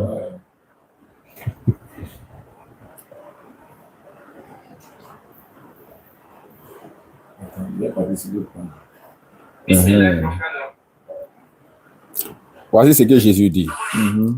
Marc 10, à partir du verset 33. Voici, nous montons à Jérusalem et le Fils de l'homme sera livré aux principaux sacrificateurs et aux scribes. Ils le condamneront à mort et ils le livreront aux païens qui se moqueront et lui cracheront sur lui. Le battront de verge et le feront mourir. Et le troisième jour, après, il ressuscitera. Jésus prophétise sur sa mort et sa résurrection. La question. Est-ce que Jésus savait qu'il allait mourir? Bien. Jésus, je répète. Le mot mort. Voilà, c'est ça. Il allait quitter ce monde. Ouais. Voilà, est-ce qu'il savait qu'il allait quitter ce monde? Exactement. Je répète, le passage que tu lis, il est authentique. Il est écrit dans la Bible. Oui, oui. Mais sauf qu'il y a un souci. Il y a un souci dans le sens où ce passage existe. On l'a lu, même dans l'évangile de Matthieu, il existe, etc. Mais sauf qu'il y a un problème. Moi, je répète, Jésus savait que les gens allaient comploter contre lui. Mais lui-même, son intention n'a jamais été de venir se livrer. Et le complot que les gens allaient faire, même quand vous avez lu, c'est ce qui est dit dans le verset. Il dit, je m'en vais, le Fils de l'homme sera arrêté, il sera condamné. Ah, c'est une prophétie, hein? Il faut te calmer. J'ai dit, ce qui allait être fait, même si c'est 1000 prophéties, j'ai dit bien, annoncer une prophétie, ça veut dire tout simplement quelque chose qui doit arriver. Est-ce que la prophétie qu'il annonce là, ça veut dire que lui-même là, c'est ce qu'il est venu faire, c'est ce qu'il a voulu faire? Non, ça n'a rien à voir. Nous sommes allés à l'école, on sait une prophétie c'est quoi. Et il y en a plein comme ça dans la Bible qui annoncent d'autres choses. Même les malheurs, il a prophétisé sur la fin du monde. Voici, le mal sera là, les gens vont faire ceci, les voleurs, les tremblements de terre. Ça veut dire que c'est lui qui est pour ça, ou c'est ce qu'il voulait que ce soit fait. Non, il a prophétisé dessus. Mais je dis ceci, il prophétise, certes, voici ce que les gens feront. Et le verset, tu l'as lu, il est clair. Mais sauf que lui, il n'est pas d'accord avec ça. La preuve, il est allé à Gethsemane pour aller prier en demandant à l'Éternel d'éloigner ça de lui. Ce malheur-là, Dieu n'a pas éloigné ça. Il faut prendre le verset là. Il faut lire le verset. Matthieu 26, 39. Voilà. Ok, bon. Il y a une révélation dedans. Il y a une révélation dedans. Bon, ouvre. Matthieu 26, 39.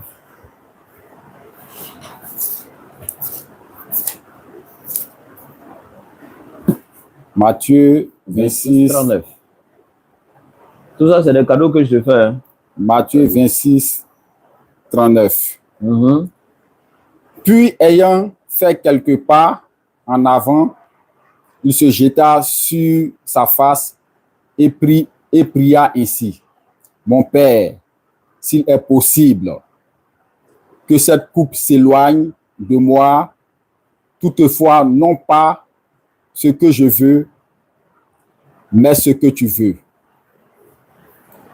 Mais ce que tu veux. Et il vient de continuer, ou bien c'est tout? C'est toi qui dis, tu veux lire, il y a quelque chose dedans. Oui. Je veux voir, il y a quoi dedans? C'est ce qui contredit ce qu'il dit dedans. C'est ça, moi, j'ai lu. Oui. Voilà. Il dit non pas ce que je veux, non pas ce mais que là, moi je... C'est là que tu vas te crucifier même. Parce que là, ça me donne encore une fois de plus raison. Parce que toutes les prophéties, même dans les psaumes, dans l'Ancien Testament, l'Éternel avait prophétisé, les gens compléteront contre mon Messie, mais je vais le sauver. Et bon, ses ennemis ne se réjouiront pas de son sort. Cette prophétie-là, il faut donner le passage. Je répète. Quand Jésus était dans Matthieu chapitre 4 avec le diable, et que le diable lui a dit, jette-toi, il a dit quoi? Je répète, il a dit quoi? Il a dit, Matthieu 4, prenons le passage. Parce que je n'ai pas ça en tête. Hein. Ok, mais je dis ceci. En fait, ça va perdre notre temps. Ça va perdre notre temps. Mais tu sais très bien ce que je dis. Donc, quand tu es bloqué, ce n'est pas la peine de dire, alors, ça va perdre notre temps. Non, on a assez de Bible ici, mais je ne vais pas perdre le temps, en fait. Parce qu'il y a plusieurs questions. Mais ce que je suis en train de dire, quand le diable a dit, jette-toi là, parce qu'il est écrit qu'il mettra ses anges à ton service et qu'ils te porteront, tu ne heurteras pas une pierre, etc. Tu vois, tout ça. Donc, on sait tous que Dieu n'a jamais voulu que les ennemis. Prenons le verset. Prenons le verset. C'est ce qui est écrit, combien? Verset 4. Verset combien? Je n'ai pas le verset en fait, il faut trouver. Matthieu 4, le diable là. Oui. Matthieu 4, verset 4 et suite. Il faut prendre. Matthieu 4, verset 4. Jésus répondit, il est écrit, ça c'est l'homme ne vivra pas selon seulement le pain. Ça, c'est pas ça. Continue pour aller en bas. C'est dans Matthieu 4 en tout cas. Continue pour aller en bas. Ouais, verset 5, le diable le transporta dans la ville sainte, le plaça sur le haut du temple et lui dit, si tu es le Fils de Dieu, jette-toi en bas, car il est écrit, il donnera des ordres à ses anges à ton sujet et ils te porteront sur les mains de peur que ton pied ne heurte contre une pierre. Est-ce que c'est au sujet de Jésus que cela a été donné? Et la prophétie là, ça ne concerne pas Jésus. Et tu es sûr? Oui, prends Psaume 91. Il faut te calmer. Tu es sûr? Prends le Psaume 91. Ah non, j'ai posé une question. Je suis sûr. Tu es sûr? Je suis sûr. Tu es sûr? Je suis sûr. Ok. On prend le verset 5. Le diable, écoute très bien français. Le diable le transporta dans la ville sainte. Le diable a transporté qui? Jésus. Le plaça sur le haut du temple et lui dit, si tu es fils de Dieu, jette-toi en bas. Le diable parle à qui? Il parle à Jésus. Si tu es fils de Dieu, jette-toi en bas, car il est écrit, il donnera des ordres à ses anges. Qui donnera des ordres? Continue. Qui donnera des ordres? Continue. Tu as déjà lu, on est en train de l'expliquer maintenant. C'est ce que le diable dit, et puis ce que Dieu a dit, c'est différent. Ah non, faut arrêter ça. Voilà pourquoi je dis que faut te calmer. Oui. Faut te calmer. On a bien commencé. Je t'ai demandé. Le diable dit. Oui. Le diable lui dit. On dit le diable le plaça en haut du temple. Le diable a placé qui? Jésus. Tu as répondu là-bas sans discuter, non? Oui. Mais pourquoi à la suite là, tu arrives quelque part, tu ne veux pas répondre? Faut te calmer. Bon, continue. Le diable a mis qui en haut du temple? Jésus. Le diable lui dit, il est écrit à ton sujet. Au sujet de qui? Au sujet de Jésus. Ok. Il donnera des ordres à ses anges. Il là, c'est qui? Qui donnera les ordres aux anges? Dieu. Voilà. À ton sujet, donc au sujet de qui? Jésus. Et ils te porteront sur leurs mains. Ils porteront qui? Jésus. Mais pourquoi tu dis cette prophétie, ce n'est pas Jésus? Maintenant, prenons la référence de la prophétie. Non. Attends. Voilà. C'est Jésus ici ou bien ce n'est pas Jésus? Ici, là. Je répète, c'est Jésus ou bien ce n'est pas Jésus ici?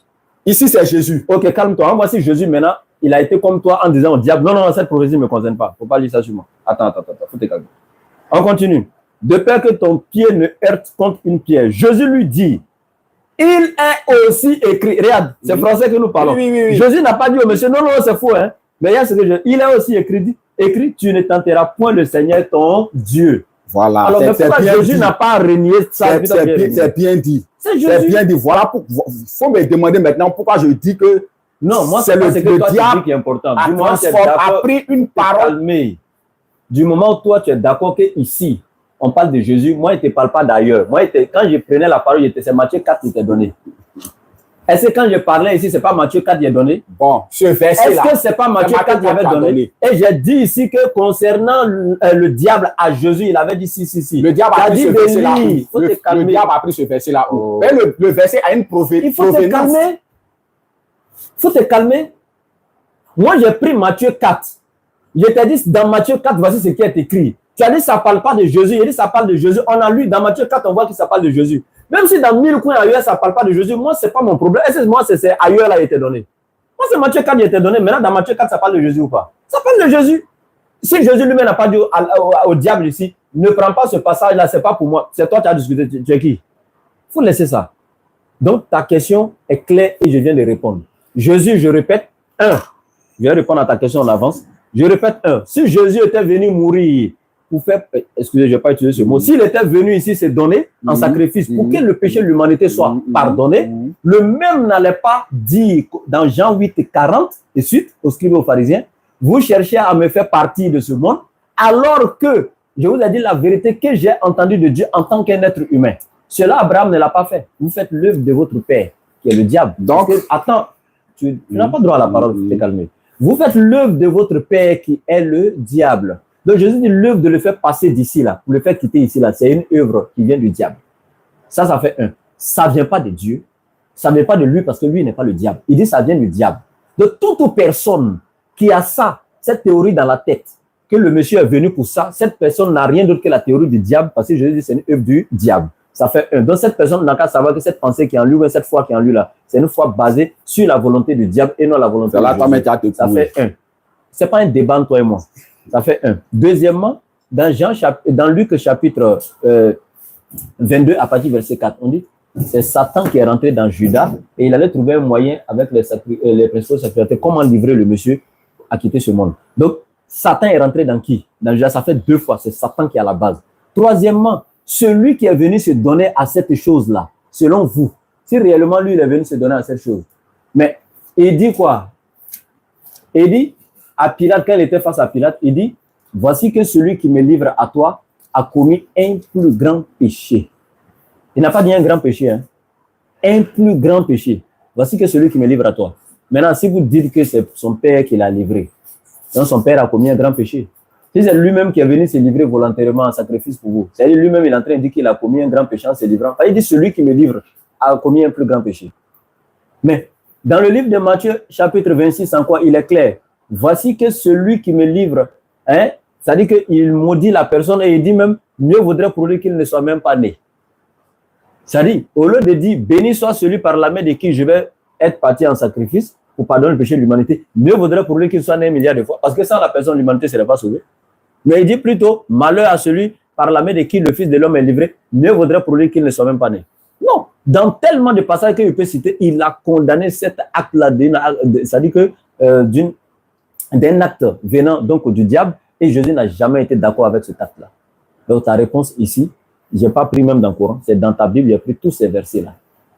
Donc s'il y a une autre question... Je vais te donner un seul verset sur cette réponse-là. Prends Luc 1. Je vais accepter un seul verset. Un seul verset. Okay. Après ça, on avance. Luc 1.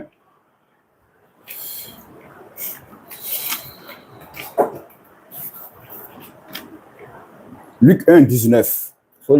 Luc 1, 29. Luc 1, 29.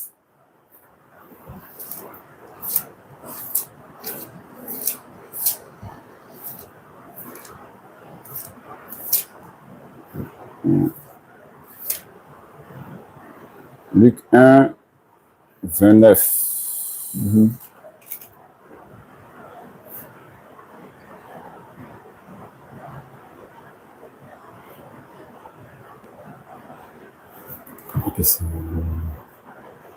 Jean 1, 29 plutôt. Jean 1, 29. Le lendemain, il vit Jésus venant à lui et il dit, voici l'agneau de Dieu qui ôte le péché du monde. Il vit Jésus, il dit, voici l'agneau de Dieu qui ôte le péché du monde. La question, c'est laquelle? Dieu avait déjà prophétisé. C'est Jean-Baptiste. Allons plus haut. Non, allons un peu. Non. Ça dit un seul verset. Un seul verset. Voici l'agneau de Dieu. C'est la même question. Hein. Voici l'agneau de Dieu qui ôte le péché du monde. La question, c'est quoi? Jean-Baptiste dit, voici l'agneau de Dieu qui ôte le péché du monde. C'est ça, on a lu. La question, c'est quoi? La question est que Dieu avait déjà dit que Jésus, il a déjà conçu, avant que Jésus même ne commence sa mission, hein, il est déjà agneau. Quelqu'un qui a tué déjà. Quand avant il est là, on sait que c'est un bouton qui soit dans le voilà, faut pas me dire qu'il est voilà. Avant qu'il commence sa mission à laquelle Dieu l'a appelé. Avant qu'il commence sa mission à laquelle Dieu l'a appelé, le prophète Jean révèle ce que Dieu a dit de Jésus. Jésus, tu es agneau de Dieu qui ôte le péché du monde. C'est-à-dire, Jésus, tu es mouton. Tu vas, agneau c'est mouton. Agneau là c'est mouton. Tu es un mouton quand sacrifié. Jésus, tu es un mouton quand sacrifié. C'est ce que Jean a dit. Ça te dit rien quand tu dis ça comme ça. Voici l'agneau de Dieu qui ôte le péché du monde. Voici le mouton de Dieu qui ôte le péché du monde. Attends, est-ce que toi tu sais que tu es un mouton? Est-ce que toi tu sais que tu es un mouton? Je suis un mouton. Par rapport à ton action, tu sais que tu es un mouton? Je suis un mouton parce que je suis une brebis. Dans la Bible, on dit brebis. Brebis, là, c'est lui qui fait la volonté de celui qui l'a appelé. Même, c'est la spiritualité. Ça, c'est dans la spiritualité. Toi, tu n'es pas dans, tu es physique devant moi, il dit tu es un mouton. Mais Jean l'a fait de façon, c'est de façon, il a dit ça de façon physique, mais c'est ce qu'il dit. Mais toi, tu es un mouton, non? Voici l'agneau de Dieu qui ôte le péché du monde là. Il dit, voici le mouton que Dieu va prendre pour sacrifier, pour ôter le péché du monde. C'est ce que ça signifie. Donc toi, tu es un mouton.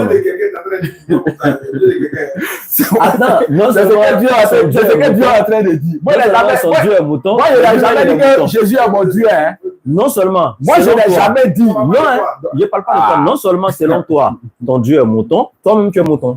Moi, je n'ai jamais dit que Jésus est Dieu. Ah, depuis qu'on a commencé, il était Dieu. On n'a pas parlé de ça. Donc, un mouton est venu sauver des moutons. J'ai dit. Un mouton est venu sauver des moutons. C'est la parole de Dieu. Est-ce que seul verset, c'est ça ou pas? Le verset là, c'est clair ou bien c'est pas clair? Un mouton est venu sauver des moutons. Il t'a donné un seul verset qui est clair. J'ai dit, tu as posé une question dans le verset là. Maintenant, il dit, donc un mouton est venu sauver des moutons, on est d'accord? Oui. D'accord. Ok, donc un mouton est venu sauver des moutons, on est d'accord. Maintenant, quelle est ta question parmi les moutons ici, là, sur le mouton ici? Quelle est ta question? C'est que Jésus, quand il est venu, qui est un homme, Jean dit que Dieu dit, il est le mouton de Dieu, il sera sacrifié. Il est le mouton de Dieu qui sera sacrifié. Oui. Je comprends maintenant pourquoi vous le suivez moutonnièrement. Maintenant, je dis, quelle est la question dans le verset? La question là, c'est la première question que tu as posée. C'est la réponse à la question que tu as donnée. Qui savait? Tu n'as pas pu. Il était venu. Le mouton savait qu'il était venu. Il était venu pour mourir. Parce que dès le début, vous voyez ce qui a été dit. J'ai compris. Donc, c'est bon. Donc, ici, je répète, et ça revient encore ce qui est d'une fois de plus. Quand on dit voici l'agneau de Dieu, ou le mouton selon toi de Dieu qui vient ôter le péché du monde, ça ne veut pas dire que le mouton là, il est venu. Le verset ne dit pas qu'il est venu comme ça ou bien se mettre comme ça. Il n'y a pas dit le terme ici à cause du direct, mais on n'a pas dit que voici l'agneau de Dieu qui vient faire comme ça ou bien qui vient se faire comme ça pour pardonner le péché de l'humanité. On dit, Jean lui-même, il a ôté beaucoup de péchés. Parce que Jean faisait le baptême de la repentance et du pardon des péchés, selon Matthieu chapitre 3. Il répète, il faisait le baptême de la repentance et du pardon des péchés. Donc quand Jean te baptisait, là, tes péchés étaient pardonnés, parce que c'était le baptême du pardon des péchés qu'il faisait. Mais Jean n'est pas venu faire comme ça pour pardonner le péché de l'humanité. Donc, maintenant, ce que je peux dire tout simplement,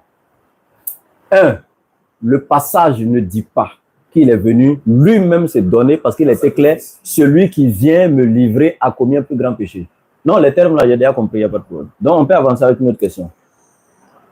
La prochaine question, c'est quoi? Oui, on vient.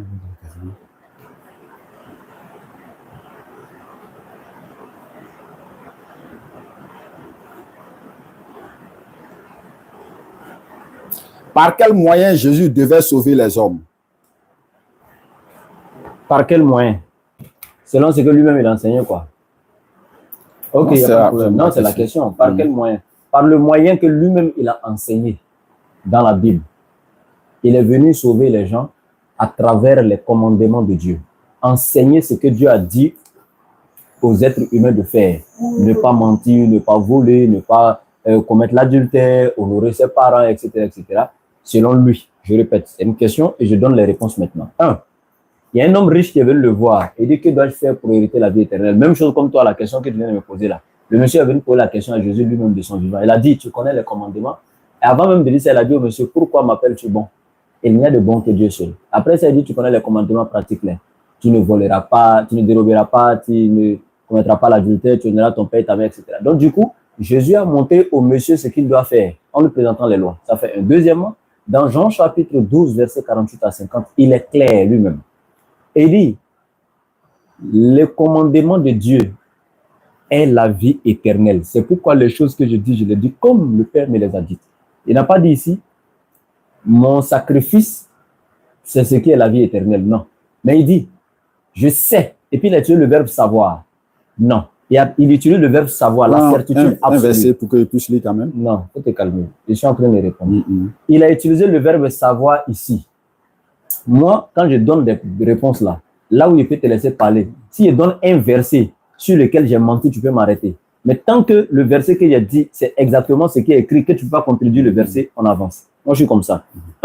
Il a dit dans ce verset-là, je sais que le commandement de Dieu est la vie éternelle. Il dit, je sais. Jésus a utilisé le verbe savoir, la certitude absolue. Jésus ne doutait pas. Il savait bien ce qui pouvait sauver les hommes. Et il dit, je sais que les commandements de Dieu sont la vie éternelle. C'est pourquoi les choses que je dis, je les dis comme le Père me les a dites. Et les disciples eux-mêmes encore ont confirmé ça, que c'est réellement les paroles que Jésus enseignait qui devaient les sauver et non sa chair. La preuve, dans Jean 6, 66 à 69, tout le monde quittait Jésus parti. Il a regardé les 12, il leur a dit, vous, ne voulez-vous pas vous en aller aussi? Simon-Pierre lui dit, à qui irions-nous? Nous savons que tu as les paroles de la vie éternelle. Et pas nous savons que ton sacrifice va nous sauver, non. Mais nous savons que tu as les paroles de la vie éternelle. Et Jésus dit quoi? Les choses que je dis, je les dis comme le Père me les a dites parce que je sais que son commandement, c'est ce qui donne la vie éternelle. Et le plus grand de tous les commandements, dans Marc chapitre 12, verset 29, Jésus a dit, Shema Israël, Adonai Elohim, Adonai Ehad. Écoute Israël, le Seigneur notre Dieu est l'unique Seigneur. Donc, le plus grand de tous les commandements est de connaître Dieu. Et Jean 17, 3, Jésus clôture là-bas en disant, oh, la vie éternelle. C'est-à-dire pour être sauvé. Ta question, Jésus conclut en disant, la vie éternelle, pour que toi tu puisses avoir ça là. Cela consiste à te connaître toi, le seul véritable Dieu est celui que tu as envoyé, Jésus-Christ. Celui qui a connu Dieu, le seul véritable et qui a connu et cru en Jésus qui est son envoyé, au temps du ministère prophétique de Jésus, étant un enfant d'Israël, tu partais au paradis. Clairement, sans débat. Parce que la mission de Jésus s'est limitée seulement aux enfants d'Israël. Et donc, voici un peu la réponse à cette question. Si tu as une question, si l'un des versets que j'ai donné, il n'y a pas de problème. En dehors de ça, une autre question. J'ai un seul verset par rapport à la question que j'ai posée. Non.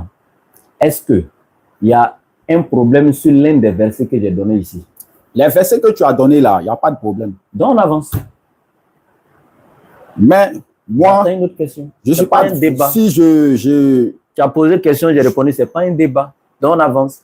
Si, je te laisse parler que si tu as un problème avec l'un des versets qui est donné, sauf s'il est menti. Mais si toi-même tu reconnais que tout ce qui est dit est vrai, on avance, il n'y a pas de polémique. Ce que tu as dit, sincèrement, c'est vrai. C'est des citations bibliques. Mais nous savons que Moïse est venu.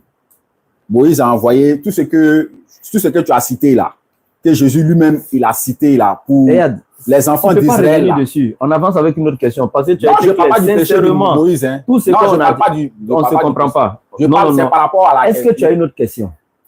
La question là, j'ai répondu. Tu reconnais que tous les versets que j'ai pris, sincèrement, sont bibliques. Il n'y a pas de problème dessus, on avance.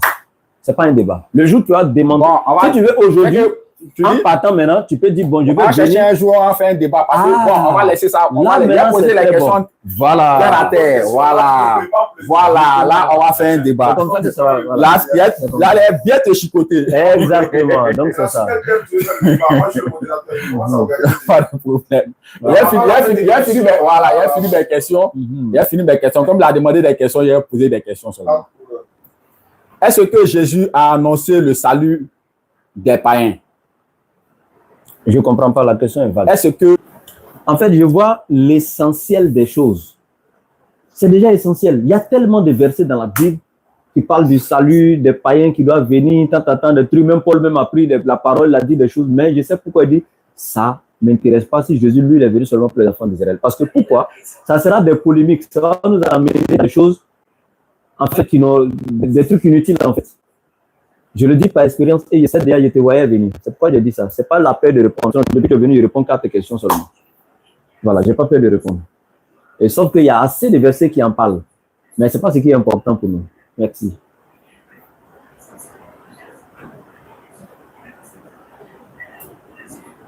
Jésus-Christ est venu pour les enfants d'Israël, confirmé, point barre. Tu es d'accord, je suis d'accord.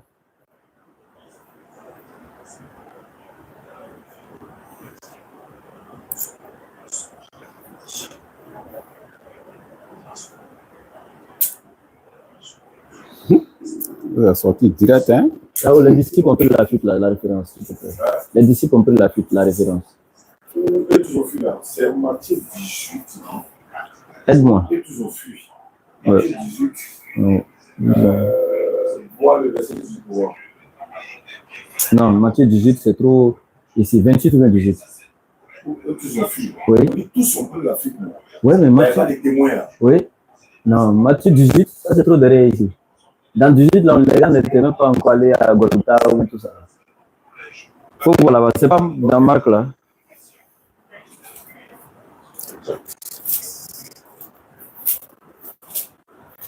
C'est bon, il a fait sortir ici. Maintenant, frère, par rapport à nous laisse 10 minutes pour terminer.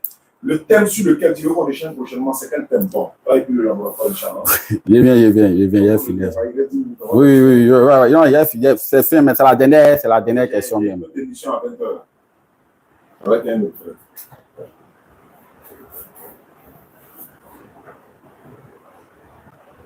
Ouais, le verset. Jean 19, verset 26. Ok. Qu'est-ce qui est écrit? Jésus voyant Jean 19, verset 25 à 26. Près de la croix de Jésus se tenait sa mère et la sœur de sa mère, Marie, femme de Clopas, et Marie de Magdala. Jésus voyant la mère et auprès d'elle, le disciple qu'il aimait, dit à sa mère, femme, voici ton fils. Qui est ce disciple? Jean. C'est écrit? Toi, tu es sorti d'où est le nom de Jean? Disciple. Attends, faut te calmer. Tu es sorti d'où? Le disciple que Jésus aimait là. C'est écrit dans la Bible. On dit le disciple que Jésus, on dit le disciple. Écoute, c'est pas la première fois que tu sors ce verset-là. D'ailleurs, même depuis que tu fouilles, c'est ce verset que tu cherches. Maintenant, il faut te calmer. Même hier, j'étais en train de répondre à ça avec quelqu'un. Je répète. D'où tu sors que c'est Jean? D'où je sors que c'est Jean. Qui est même qui fait le patron? Je vais faire sortir ça encore. Dans la Bible, hein? Dans la Bible encore. On va sortir. Je vais faire sortir ça clair, vite même, ça va vite sortir.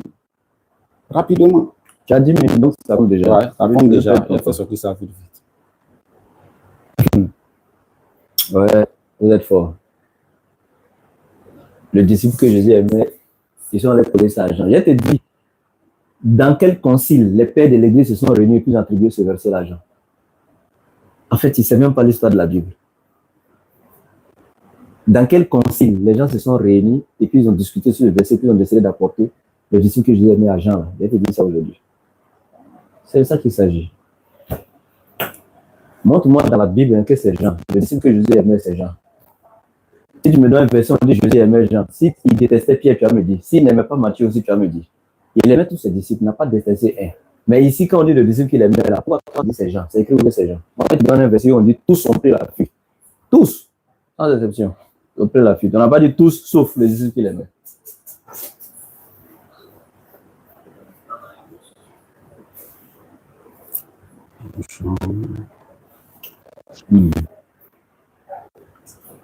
Il reste 5 minutes. Ouais, il faut calculer ton temps.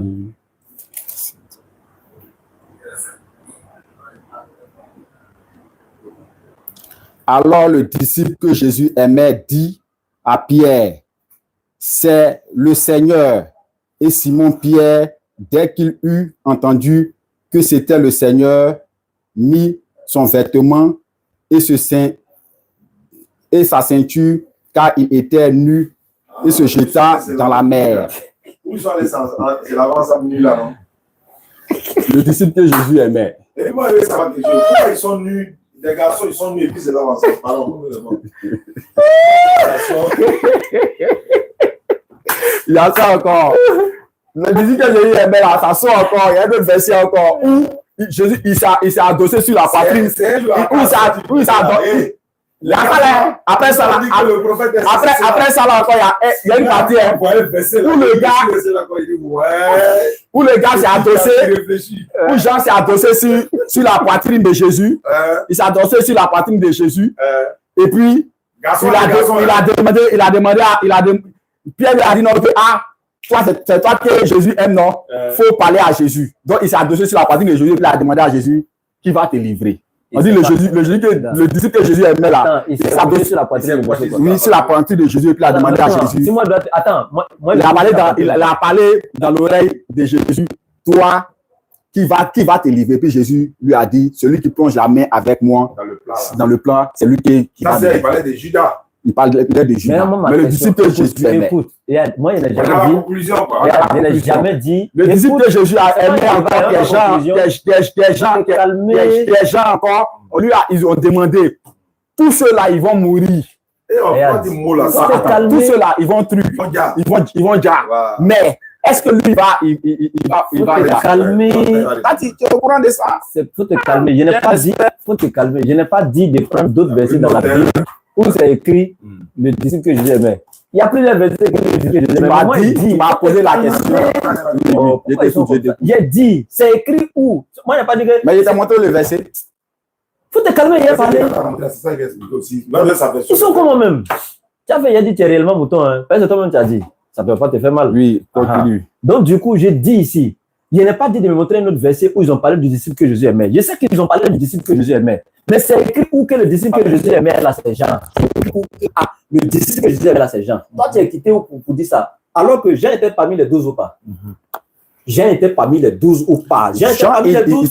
Mais c'est écrit dans Matthieu chapitre 26, verset 56. Mais tout cela est arrivé afin que les écrits des prophètes furent accomplis. Alors tous, il y a tous, on met S, les disciples, S à la fin.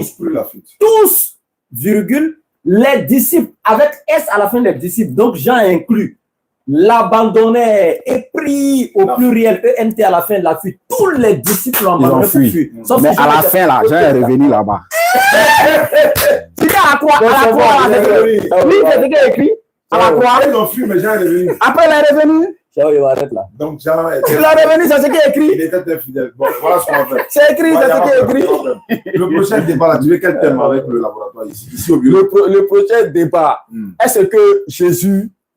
Il y a un thème qui peut vous favoriser. Un thème qui te favorise. Sinon, dans le thème, tu ne peux pas t'en sortir. Est-ce que Jésus est fils de Dieu? Là, il prend tous les passages où Jésus a déclaré qu'il est fils de Dieu. C'est le thème que tu veux. C'est le thème que j'ai vu. Donc, tu viens quand? Je viens. Attends. Fais ton programme. Moi, il y a un thème sur ça tout à l'heure à 19h, 20h avec un Congolais. Voilà. Je vais t'appeler. Ok, voilà, comme tu as mon numéro. Je vais t'appeler. Dès que j'ai un bout de temps, c'est qu'elle sûr. Ouais, Figaro. Tu vas venir à Figaro. Mais Figaro, là, que vous finissez la nuit. De 16h à 18h30. Non, moi, je suis au travail. C'est les dimanches, je suis libre. Ça peut être il y a un débat jeudi sur prochain. Il y a un pour les chrétiens qui va commencer à venir. C'est pas jeudi, là. L'autre jeudi. Où? À Figaro, ça a duré. Oui, dans la journée, 16h, 18h, tous les jeudis. C'est long. Il n'y a pas de problème. Donc, tu retiens mon thème. Jésus est-il le fils de Dieu? Donc, le fils de Dieu. Il a déclaré ça. Tout le monde a déclaré ça. Moi, je ne fais pas un truc où Jésus a déclaré de sa bouche parce que moi, je vous connais. Vous allez dire, Jésus n'a pas dit. C'est lui là qui a dit. Voilà, bon, chef, tout à l'heure, attends mon micro. Voilà. D'accord, on se retrouve tout à l'heure à 19h, 20h. Voilà, un autre thème. Mais n'oubliez pas de vous abonner à nos différentes pages. Vous avez vu que l'autre TikTok là, c'est PAM. Donc, on a basculé ici. Donc, abonnez-vous. Nouvelle page de YouTube, abonnez-vous. Parce que là-bas, c'est comme une TV en fait. Donc, vous allez voir le nouveau nom, la nouvelle description et tout ça, Inch'Allah. Donc, on se retrouve à 20h avec la grâce d'Allah et salam alaikum. Donc, merci beaucoup, frère. Merci bien. Donc, tu rentres bien? Ouais. Malgré il pleuvait, il est venu, il a un couplet. Quand il prend un engagement, tu dois honorer. Ah ouais, il faut respecter. Et si tu ne l'as pas, ils ne vont pas te considérer. Effectivement.